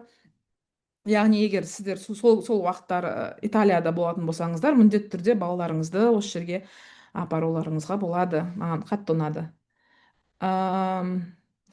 Болды. Енді осылай. Ары қарай нені айтамын енді? Жоспарларымызды айтамыз, иә. Жібек ханым, сіздің ойыңыз, сіздің түйгеніңіз осыдан бері қандай шабыт алдыңыз? Менің осында методистерім, бір-екі тәрбиешілерім отыр екен біздің неде эфирде. Енді айтқым келгені сол, мысалы 19-шы жылы мен Реджоны оқып, материалдар арқылы, интернеттер арқылы танып бастаған кезімде қиын болды, өте қиын. Түсіну қиын, елестету қиын, балаға бағанағы қалай айтсам болады, мына свобода дейміз ғой, иә, свобода беруінің өзі қиын. Және де тәрбиешілерге келіп айтасың, методистерді бәрін жаңа жолға настраивать етесің ғой, жаңа бір жұмысқа. Сол кезде де айтады, жоқ, ол мүмкін емес, қалай деп сөйтіп бастағанбыз басында. Енді қазір міне 6 жыл арада өткен екен. Айтқым келетіні, біз қазір бағана Гаухар айтқандай, мен де Экерс 3-ті бітірген кезімде сондай сұрақ туындады. Қалай Экерспен мысалғы Реджоны екеуін бірге ұштастырып совмещать етуге болады деп. Чтобы бір-біріне олар қарсы келмей үшін, бір-бірімен олар қалай бағана гармонияда бірге болады деп. Сол кезде әрине мен методист тәрбиешілерді жинап, солардың ойын тыңдағанды өте жақсы көрем. Сол кезде олардың ойларын тыңдап, ортақ бір не істейміз, шешім қабылдаймыз. Давайте мынаны көрейік, былай көрейік деп. Сол кезде бір сондай бір жол болды бізде. Қазір мысалы мына проектный подход, проектирование. Біздің балабақшада біз проектированияға өте маңызды көңіл бөлеміз. Мен тәрбиешілерге всегда айтам, результатты алаңдамаңыздар, результатқа қатты көңіл бөлмеңіздер. Ең маңыздысы процесс. Міне мысалы Гаухар бағана айтты, иә, что процесс барысында именно баланың бағанағы фантазиясы, воображениясы, дамудың барлығы осы процесске байланысты. Результатқа емес, процесске. Потому что процессте бала ізденеді. Процессте бала түрлі ой, түрлі мида болып жатқан процесстер өзінің, иә, баланың бір ой шығады. Содан кейін бала ойланады, айтады. Сол кезде біз ересек болып, баланы бағана қалай қолдаймыз, баланы қалай қолдау көрсетеміз, қалай баланы осы алып шығамыз, иә? Осы баланың қызығушылығын, осының бәрі процесске келіп бұралған. Сол үшін мен айтам, біздің бағанағы байлықтың бәрі, наш клад зарыт здесь в процессе деп. Сол үшін процесске өте қатты көңіл бөлеміз. Сол процесс барысында балалармен қалай біз, балалар өзінің қызығушылығы арқылы қандай проект бастайды. Біз сол проектке балаға не бере аламыз, соның бәрін ақылдасып, ортақ қылып шешеміз бізде. Сол проектированияға біз өте қатты көңіл бөлеміз. Және бағана сіз Гаухар айттыңыз ғой, құжаттауды айттыңыз. Сол құжаттау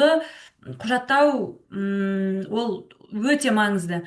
Құжаттау барысында бізде балалардың бағанағы ойларын жазып аламыз. Құжаттау барысында сурет түсіреміз. Барлық процессті түсіреміз. Себебі процесс барысында баланың мына қараңыз, не бар, иә, lifelong learning деп айтамыз, иә, обучение на протяжении всей жизни. То есть бала балабақшамен шектелмейді, бала мектеппен шектелмейді, бала университетпен шектелмейді.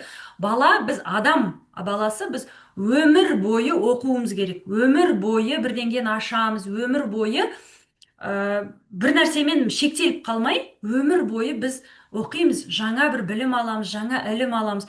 Сондықтан мына балабақшаның жасы неге өте маңызды? Неге біз реджиоға тоқталдық, иә? Себебі осы процесс барысында бала ойын айтып, бала қателескен кезінде, бала ізденген кезінде осы процесстер қалыптасады, что бала талпынады бірдемке іздеуге, соның жауабын табуға. Даже қазір мысалға сұрақты қоюдың өзі бір маңызды бала үшін. Сондықтан осы процестерін бәрін ескере отырып, біз оқу процестерін осы реджоның принциптеріне негізделіп жасағанбыз балабақшада. Және де қазіргі таңда біз сондай көп балабақшалар циклограмма жазасыздар, иә? Сол циклограммалардың орнына біз проектно-исследовательский мынандай құжат тапқанбыз. Сол жерде тәрбиешілер бәрін фиксировать етеді, құжаттауды жүргізеді сол жерде. Және сол құжаттаудың бәрі бізде архив ретінде тапсырылады. Әрбір жастың бала тапсырылады. Ол деген өте жақсы, себебі тәрбиешілер жұмыстан кетіп жатса, балалар ауысып жатса, оның барлығы бізде исторически тұрады. Баланың даму деңгейі, баланың бағанағы қалай айтсам болады, динамика, иә?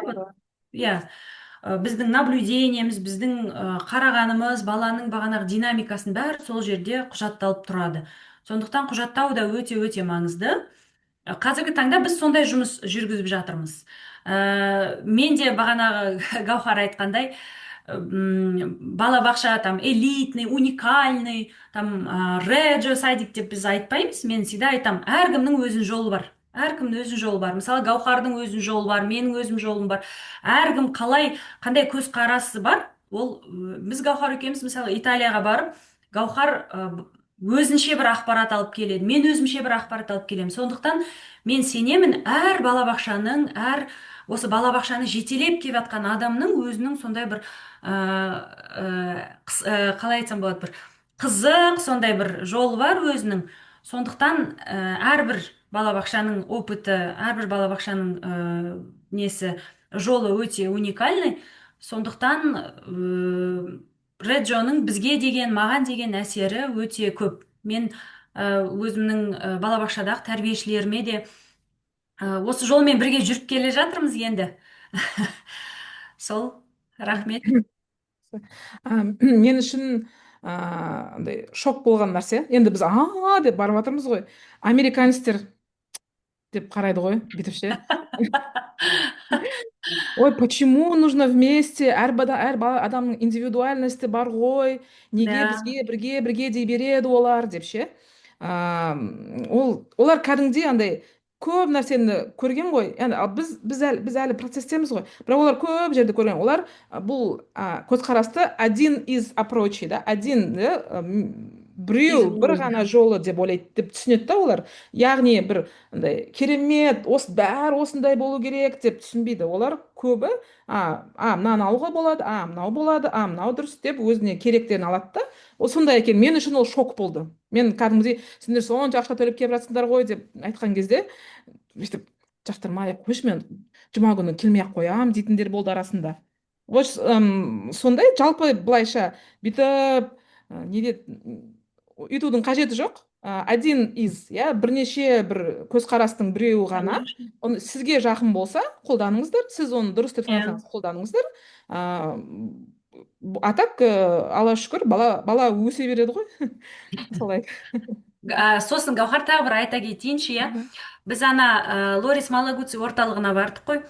Сол кезде кіріп келген кезде көп жазулар тұрды ғой, көрген шығарсыз, иә, бағанағы түрлі бағанағы. Енді, наверное, қалай айтсам, выражение, наверное, детства какого-то, выражение бір көзқарастың несі ғой, енді выражениялар түрлі-түрлі. Сол жерде мен бірінші көзіме түсіп, сосын жүрегіме түскен ол бағанағы право совершать сложное деген болды бағанағы. Қиын нәрсені жасауға құқық деп жазылғанда, сонда мен оны былай қабылдадым. Біз балаға көбінесе сенбейміз, иә? Сенбейміз, бірдемке тапсырған кезде жоқ болмаса топтың кезінде де тәрбиешілер көбісі мысалға иә ой бала оны істей алмайды ол қиын деп жатамыз, ал ана жерде прям сол жазу менің жүрегіме келіп қадалды. Бағанағы балаға қиын нәрсені жасауға құқығын беріңіз деп мен солай қабылдадым да. Сол келіп ең бірінші сөйтіп балабақшада солай не дейді насихат насихат үгіт жасап Мгм. солай. Жарайды. Сосын маған тағы ұнағаны цитата nothing without joy. Рахаттанусыз ешнәрсе істемейміз. Иә. Барлығын рахаттанып істейміз деген көзқарас. Ол да өте керемет. Яғни тек қана балабақша құрылтайшысы емес, ақша алатын адам ғана емес, барлық балалар да, ата-аналар да рахаттанып, иә, істеу керек жүретін жер. Сол. Сайра ханым, бірдеңе айтқыңыз келді ма? Үшеуміз ғана, иә, біз Иә, қалған. мен тыңдап отырмын басынан аяғына дейін. Мгм, мгм, Иә, біраз жаңалықтарды да, жаңа өзім байқамаған жерімді де байқадым әңгімелеріңізден. мгм. Ол өмір бақи оқу деді ғой жаңа жібек, сол сияқты өмір бақи оқу. Сол енді мен кейбір адамдар барады ғой осындай тәжірибелермен танысу. Сонда мен осы Реджомен жұмыс істеп жатқан сіз екеуіңізді байқадым. Өткенде мен осы кімнің Гаухардың балабақшасын инстаграмнан көрдім да, мен 16-шы жылы естіген бұл Реджоны Германия тәжірибесінен. Содан кейін шетінен оқисың, шынымен басында түсінбейсің, бұл не деп, бірақ ішінде енді айтамыз ғой, осындай бар дегенді айтамыз, бірақ толық ішін түсінбей жүресің. Мен көп источниктерден оқып, бір күні инстаграмнан сіздің балабақшаны көрдім. Сол Шымкентке барғанда департаменттің бастықтарына қалай да осы балабақшаны маған тауып беріңіз деп сағат 5-те әрең тауып берді. Сонда бірінші балабақшаға кіргенде мынау жыртық джинсовый шорти тұрды, сосын лас футболка тұрды. Бұл не, мен өзім түсініп тұрмын, бірақ бұл не деп сұрақ қойдым. Сонда ата-аналардың мына психологиясы бұл жерге ізденуге, зерттеуге, шығармашылыққа, дамуға деген психологиясын даярлау, содан бастағансыз. Содан бастап жүрегім жылой бастады, не көрем деп әрі қарай көп дүниелерді бастап жасап жатсыз. Сәттілік тілеймін. Жаңада бұл үлкен қоржын ғой барып келу өзіңізден. Бүкіл әлемнің, олардың әрқайсының пікірі де адамға әсер етеді. Иә, иә. Кімбен барғаныңызға да әсер етеді. Сондықтан қуаныштымын.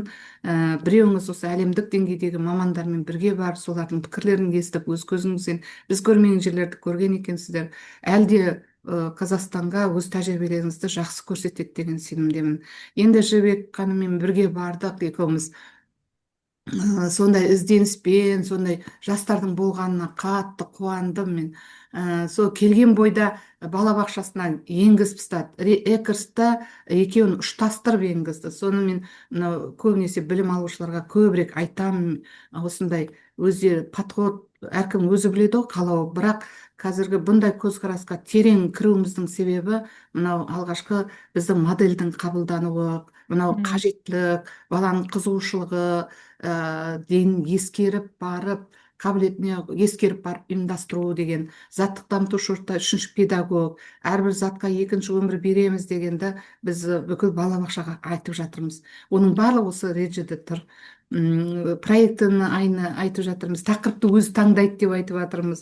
Бұның бәрі Реджи. Сондықтан қазіргі біздің стандарт үлгілік бағдарлама модельді жүзеге асыруда осы тәсілдеме немесе педагогика деп атаймыз, өте қолайлы, өте қолайлы. Сол студенттерді жібек ханымның балабақшасына апарам, сондай әсерленді, сондай жұмыс істегіміз келеді, біз қалай тұрамыз ол балабақшаға, ол жерде басқаша дейді, подход басқаша деп.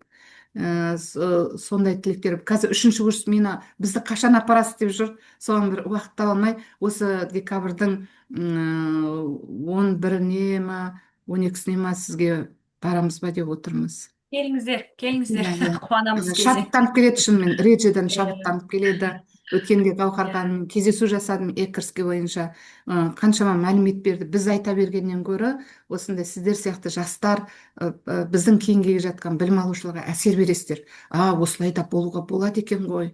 Басқа мамандықтар бізге келіп жатыр. Неге біз осы мамандықта отқанда біз сондай неге болмаймыз деген үлкен мотивация бересіздер сіздер. Сондықтан да жаңа идеямен жұмыс істей беріңіздер. Осындай өмір бақи іздену, балабақшаны көркейту. Жаңа жақсы айтты Жібек, мен көп айтам, процесске мән беру керек. Процесс болса, құрылымдық сапа дұрса, процесс болса, онда нәтиже өзінен өзі келеді деп айтатын едім. Соны сіз айтып жатырсыз, сондай рахмет. Қазір шабыт Рахмет болып отырмын сізге, шынымен. рахмет. Рахмет. Сәттілік тілеймін. Жақсы. Мен енді өзімнің нелерімді айтайын, жоспарларымды, көріп келгендерімді. Біріншіден, біз міндетті түрде педагогикалық кеңесулер енгізгіміз келіп жатыр. Міндетті түрде аптасына 5 сағат кәсіби даму. Кәдімгідей аптасына 5 сағат осылай жиналып, мұғалімдермен кәдімгідей кеңесіп отыруды біз кәдімгідей өзіміздің немізге қосып жатырмыз. Және де мына жерде мен сурет қараңыздаршы, су құйып алған, фрукт әкеліп қойған, әдемі отыр да бұларда. Өздеріне рахат жағдайдың бәрін жасап рахаттанып отыр да, таза ауада. Бізде сондай Пареджио нәрселер. десеңізші. Реджио, иә. Тура бізде осы нәрсе істегіміз келеді. Және де бізде осы видео көрсетті. Мынау апай, жаңадан келген апай екен. Жұмысқа келгеніне бірінші күн екен бұл. Мына екі мұғалім, бұрыннан бері істеп жүрген мұғалімдер екен. Сөйтеді да, мына балалар бүгін не болған видеосын көрсетті да, мына методист көрсетіп, не көрдіңіздер деп сұрады. Яғни бұл жаңадан келген мұғалім, тәрбиеші, бірақ әлі көп нәрсе білмейді, бірақ сен не көрдің, не түсіндің деп сұрайды. Ішінен шығарады да білімнің барлығын. Наунандай деп ұра бермейді да, мені не дейтін еді, құя бермейді да, сен пустойсың дегенде қылып. Олар сен не көрдің, сен не түсіндің, давай соны айт деп ішінен шығара бастайды. Сөйтіп бүйтіп бағыттап сөйтіп үйретеді екен жаңа тәрбиешілерді. Ал бұл тәрбиешілер көбіне уже 15 жыл, 14 жыл, 20 жыл жұмыс істеп жүрген тәрбиешілер. Мен соны байқадым, және таң қалдым. Біз барған балабақшаның барлығында бізде әрқайсысында 3-4 апай, 4 мұғалім бізбен отырып сөйлесті. 20 жыл, 22 жыл, 14 жыл, 16 жыл. Яғни бұл саланы, бұл нені кәдімгідей өмірдің кәсібі ретінде көретін кісілер өте жақсы. Сосын екіншісі ол мынау құжаттау, аудио, видео, фото жазып алу. Мен былай ойлағам, ол жерде мұғалімдер азынан кешке дейін мынандай не ұстап алады, қағаз бен ручка ұстап алады, сол жазып жүреді деп. Жоқ, оказывается, олар көбіне аудио қосып алады екен, телефондарына аудио қосып алады екен, және балалармен сурет салып жатқан кезде бірдеңе салып соның барлығы аудиоға жазылып тұрады екен. Міндетті түрде барлық кабинетте бір камера көрдім, фотоаппарат көрдім барлық кабинетте. Кезек мұғалімдер, 2 мұғалім болса, кезек алып суретке түсіріп алады өзіне керек нәрселерді.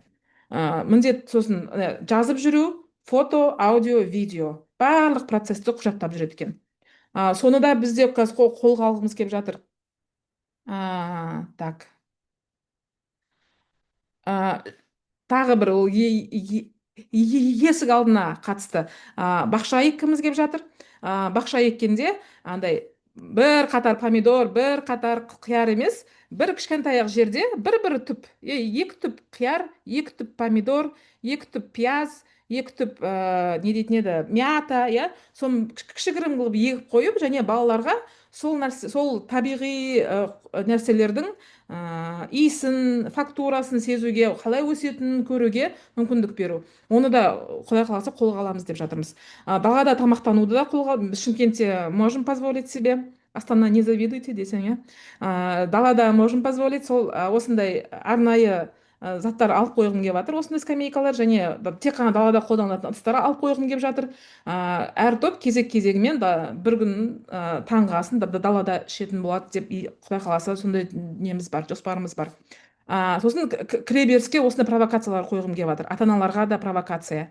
Мына заттар қойып қойсаң, кішігірім қымбат емес заттар, бірақ бұның өзі баланы шақырып тұр, ата-аналарды шақырып тұр. Бұл орта балаларды зерттеуге шақыратын орта екенін түсінеді ата-ананың өзі де.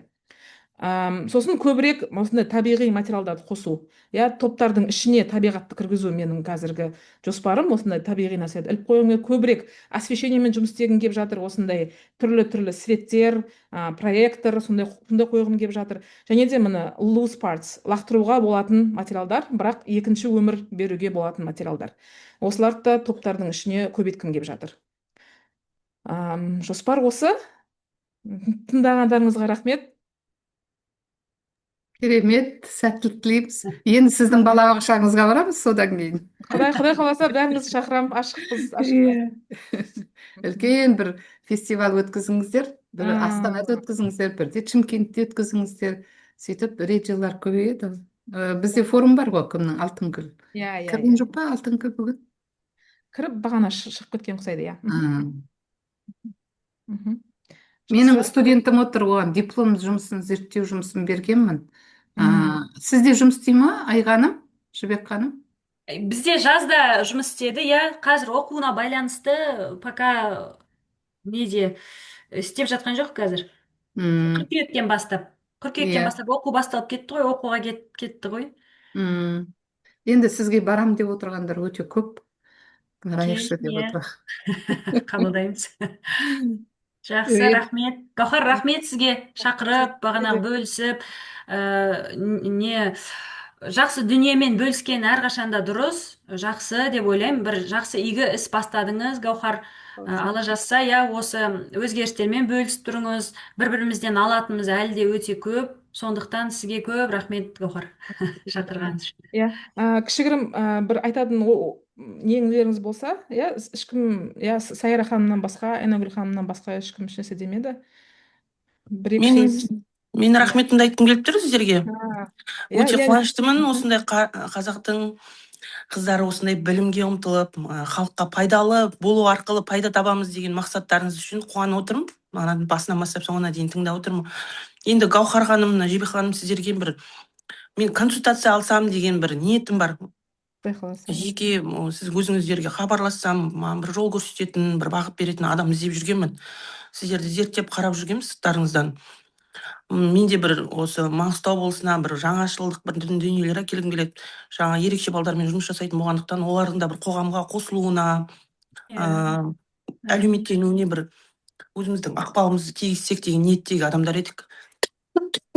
Содан енді сіздерден бір ақылы түрде андай консультация берсеңіздер, сіздерде енді бұл білім де сіздерге тегін келіп жатқан жоқ қой, әр нәрсенің өзінің бір құндылығы бар деген сияқты. Сондай бір өтінішім бар, мен сіздерге жазсам, бір маған кері байланыс жасасаңыздар. Рахмет. Жақсы, рахмет. Олар мысалға біздің айтқан лекция оқып болады мысалға, иә, міндетті түрде біздің айтқан сөздерімізді жазып алады ғой бүйтіп. Біздің айтқан сұрақтарымызды жазып алады, не айттық соны жазып отырады. Кәдімгідей жазу бойынша мастер-класс оларда ше, андай профессионал олар ше. Осылайша олар андай құжаттайды да, құжат болып қалып кетеді ғой, ол ертең қағаз лақтырмайды ғой. Сөйтіп соның негізінде келесі топқа, келесі келетін адамдарға программа құрады. Сол сияқты бізде солардың енді үйренгенімізді істеп жатырмыз. Сіздерден бір кері байланыс болса, иә, бір көргенімізді істеп жатырмыз ғой. Кері байланыс болса, қандай жері түсініксіз, қай жері тағы да көбірек айтуға тура келеді. Содан бір екі ауыз сөз өтініш. Енді жаңағы практиктерге жобаны қалай провокация қалай жасау, мен селт еткізу деп аударып жатырмын соны. Селт Негізі еткізу.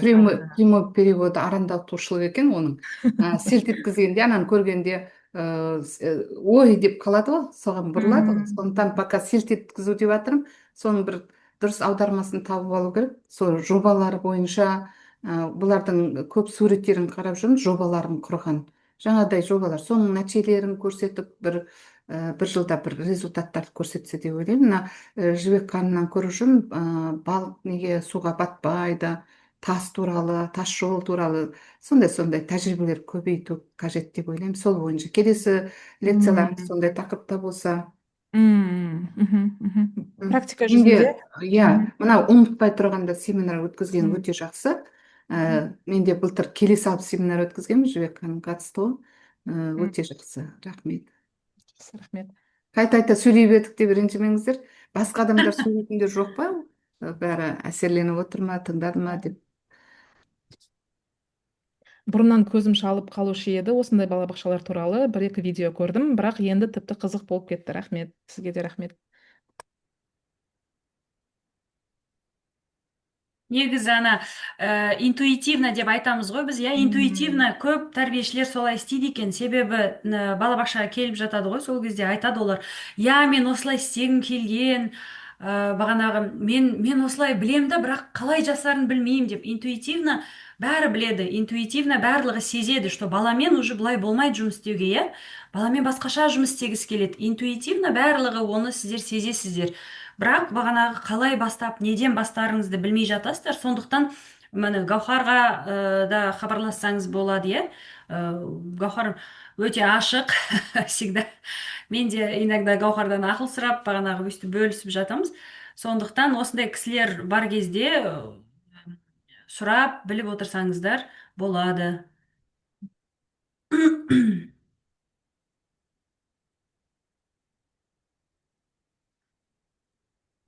Әсел ханым, видео қостыңыз. Ұстап алдық сізді десең, иә.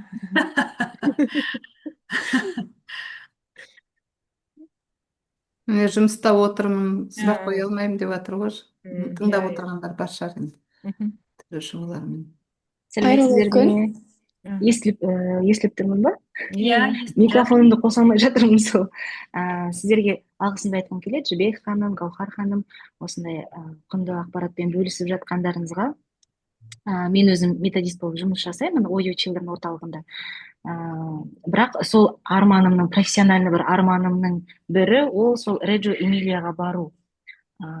Соны сіздер қалай бардыңыздар деп сұрағым келеді. Бірақ ана Ситс деген орталық арқылы ма, соны білейін деген сіздер. Иә, мен онлайн өздерінің сайтына кіріп, ақшасын төлеп, 1490 евросын төлеп бардым. Ағылшын тілінде болды, барлық лекция, барлық сөйлеу ағылшын тілін. Алдымен олар итальянша айтты, қасында переводчик болды. Солай. Ол переводчик болған жақсы болды, өйткені бізге жазып алуға уақыт болды да, айтқан сөздерін жазып алуға уақыт болды. Сол тек Просто сайтқа сайын кіріп кодында ақшасын баруға төледім. болады, иә онда? Иә, ақшасын оларда сәуірде және қарашада болады. Осындай международный топ болады да, өзде 200 адам болады. Ал сәуірде және қарашада сайтқа кіріп ақшасын төлеп болды, билет алып бара бересіздер. Рахмет көп. Ал Жібек ханым? Иә, барудың екі жолы бар ғой, жалпы бағанағыдай Гаухар айтқандай халықаралық топқа қосылып барсаңыз болады, ол жерде ағылшын тілінде. Ал мен арнайы Қазақстанның тобын жинағаннан кейін біз өзіміз жеке орыс тіліне переводчик алдық, орыс тілінде, және де бағанағыдай интенсив 5 күн жүрдік біз. Ол уже через вот сеть Лариса, Наталья Лазуткина топ құрады сондай. Бағалары шамаласау Гаухар айтқандай. Себебі бағана ұшуыңыз бар, тұруыңыз бар, олардың барлығына де шығындаласыз ғой, иә.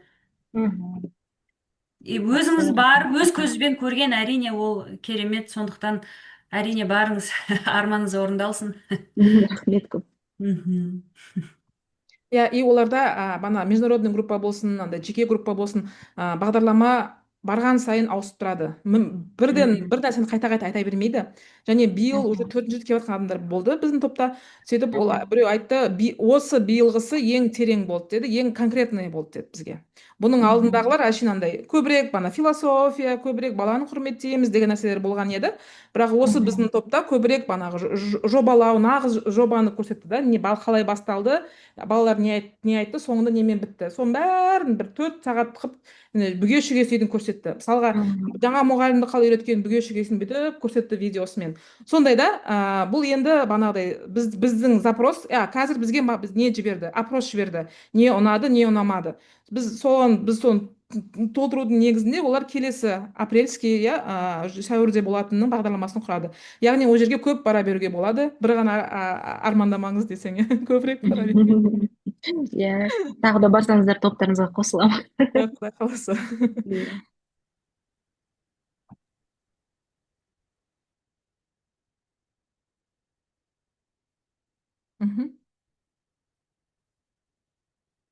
Айғаным, бірдеңе айтқыңыз келген бе еді? Қайырлы күн. Гаухар ханым, Жібек ханым, сіздерге көп рахмет бүгін осындай конференцияны өткізіп отырғандарыңызға. Бүгін өткен осы Реджо Эмилия қағидаларына арналған конференция бізге жаңадан бір шабыт сыйлап жатыр. Мен осы мамандықты өзім қалап таңдап түскеннен кейін маған өте қызықты бұндай тақырыптар, осындай семинарлар, конференциялар өткізген, тыңдаған. Осы сіздерге жаңа айтып жатсыздар ғой, құжаттау деп, бағанадан бері уже мен 4 бетті толтырып құжаттап алыппын. Рахмет, жаңа ақпараттар алып жатырмын. Енді балалардың табиғи қызығушылығын ояту үшін бір жаңа орталар құрастыру деген енді мәнін ары қарай да түсініп жатырмыз. Сара Нағашыбаевна мен де осы әр сабақ сайын талқылаймыз осындай мәселелерді. Енді әр баланың жеке даралығын құрметтеудің маңыздылығын атап өттіңіздер ғой, сол жері бір өте бір керемет болды деп айтқым келеді. Және конференция барысында осы ұсынылған тәжірибелер мен идеяларды біз болашақта ары қарай өзіміздің жұмысымызда бір қолданып жаңа бір деңгейге шығара аламыз деп үміттенемін. Енді менің осы реджо педагогикасы бойынша мен өзім дипломдық тақырыбым бар еді, байланыстырып сөйлеуге қатысты. Енді менің ұсынысым келесіде осы балалардың байланыстырып сөйлеуіне қатысты бір семинарлар өткізсеңіздер деп ұсыныс тастағым келеді. Мгм. Байланыстырып сөйлеу деген, яғни сөйлем құрап сөйлеу, иә? Иә, А, 5 жастағы балалардың Әңгіме құрастыру ғой, Иә, әңгіме құрастыру. әңгіме құрастыру. Өзінің жобасы туралы айтып беру. М. Олар ана жазып отырады ғой, тәрбиешілер. Иә, Бала иә. не айтты деп, қалай Иә. айтты, солай жазып отырады. Оны Мгм. ата-анаға береді, сол жөнінде зерттеуі. Бізде Жарайды. басында қалай болды, ортасында, жылдың аяғында соның нәтижесі Нәтижесін қалай шығарамыз, иә. сондай, қандай нәтижеге жетті деген. Әрине процесті дұрыс ұйымдастырғанға байланысты ол. Мгм. Сондай тақырып. Мгм. Жақсы. Рахмет. Сіздерге көп рахмет. Жақсы. Жақсы. Мен ойымша осымен болды, иә? Қосылғандарыңызға рахмет. Қуанып тұрмын. Егер видеосы керек болса, запись керек болса, мен жіберейін. Иә, хабарласыңыздар. Жақсы. Жақсы, рахмет. Бізге жібере салыңыздар, өйткені мен студенттерге жіберем, олар келесі жолы қатысатындай. Құдай қаласа. Жарайды. Запистерін Рахмет, жібере Маша. салыңыздар. Рахмет. Айғанымға жіберсеңіз болады. Жақсы, рахмет. Сау болыңыздар. Рахмет, сау болыңыздар. Сау болыңыздар.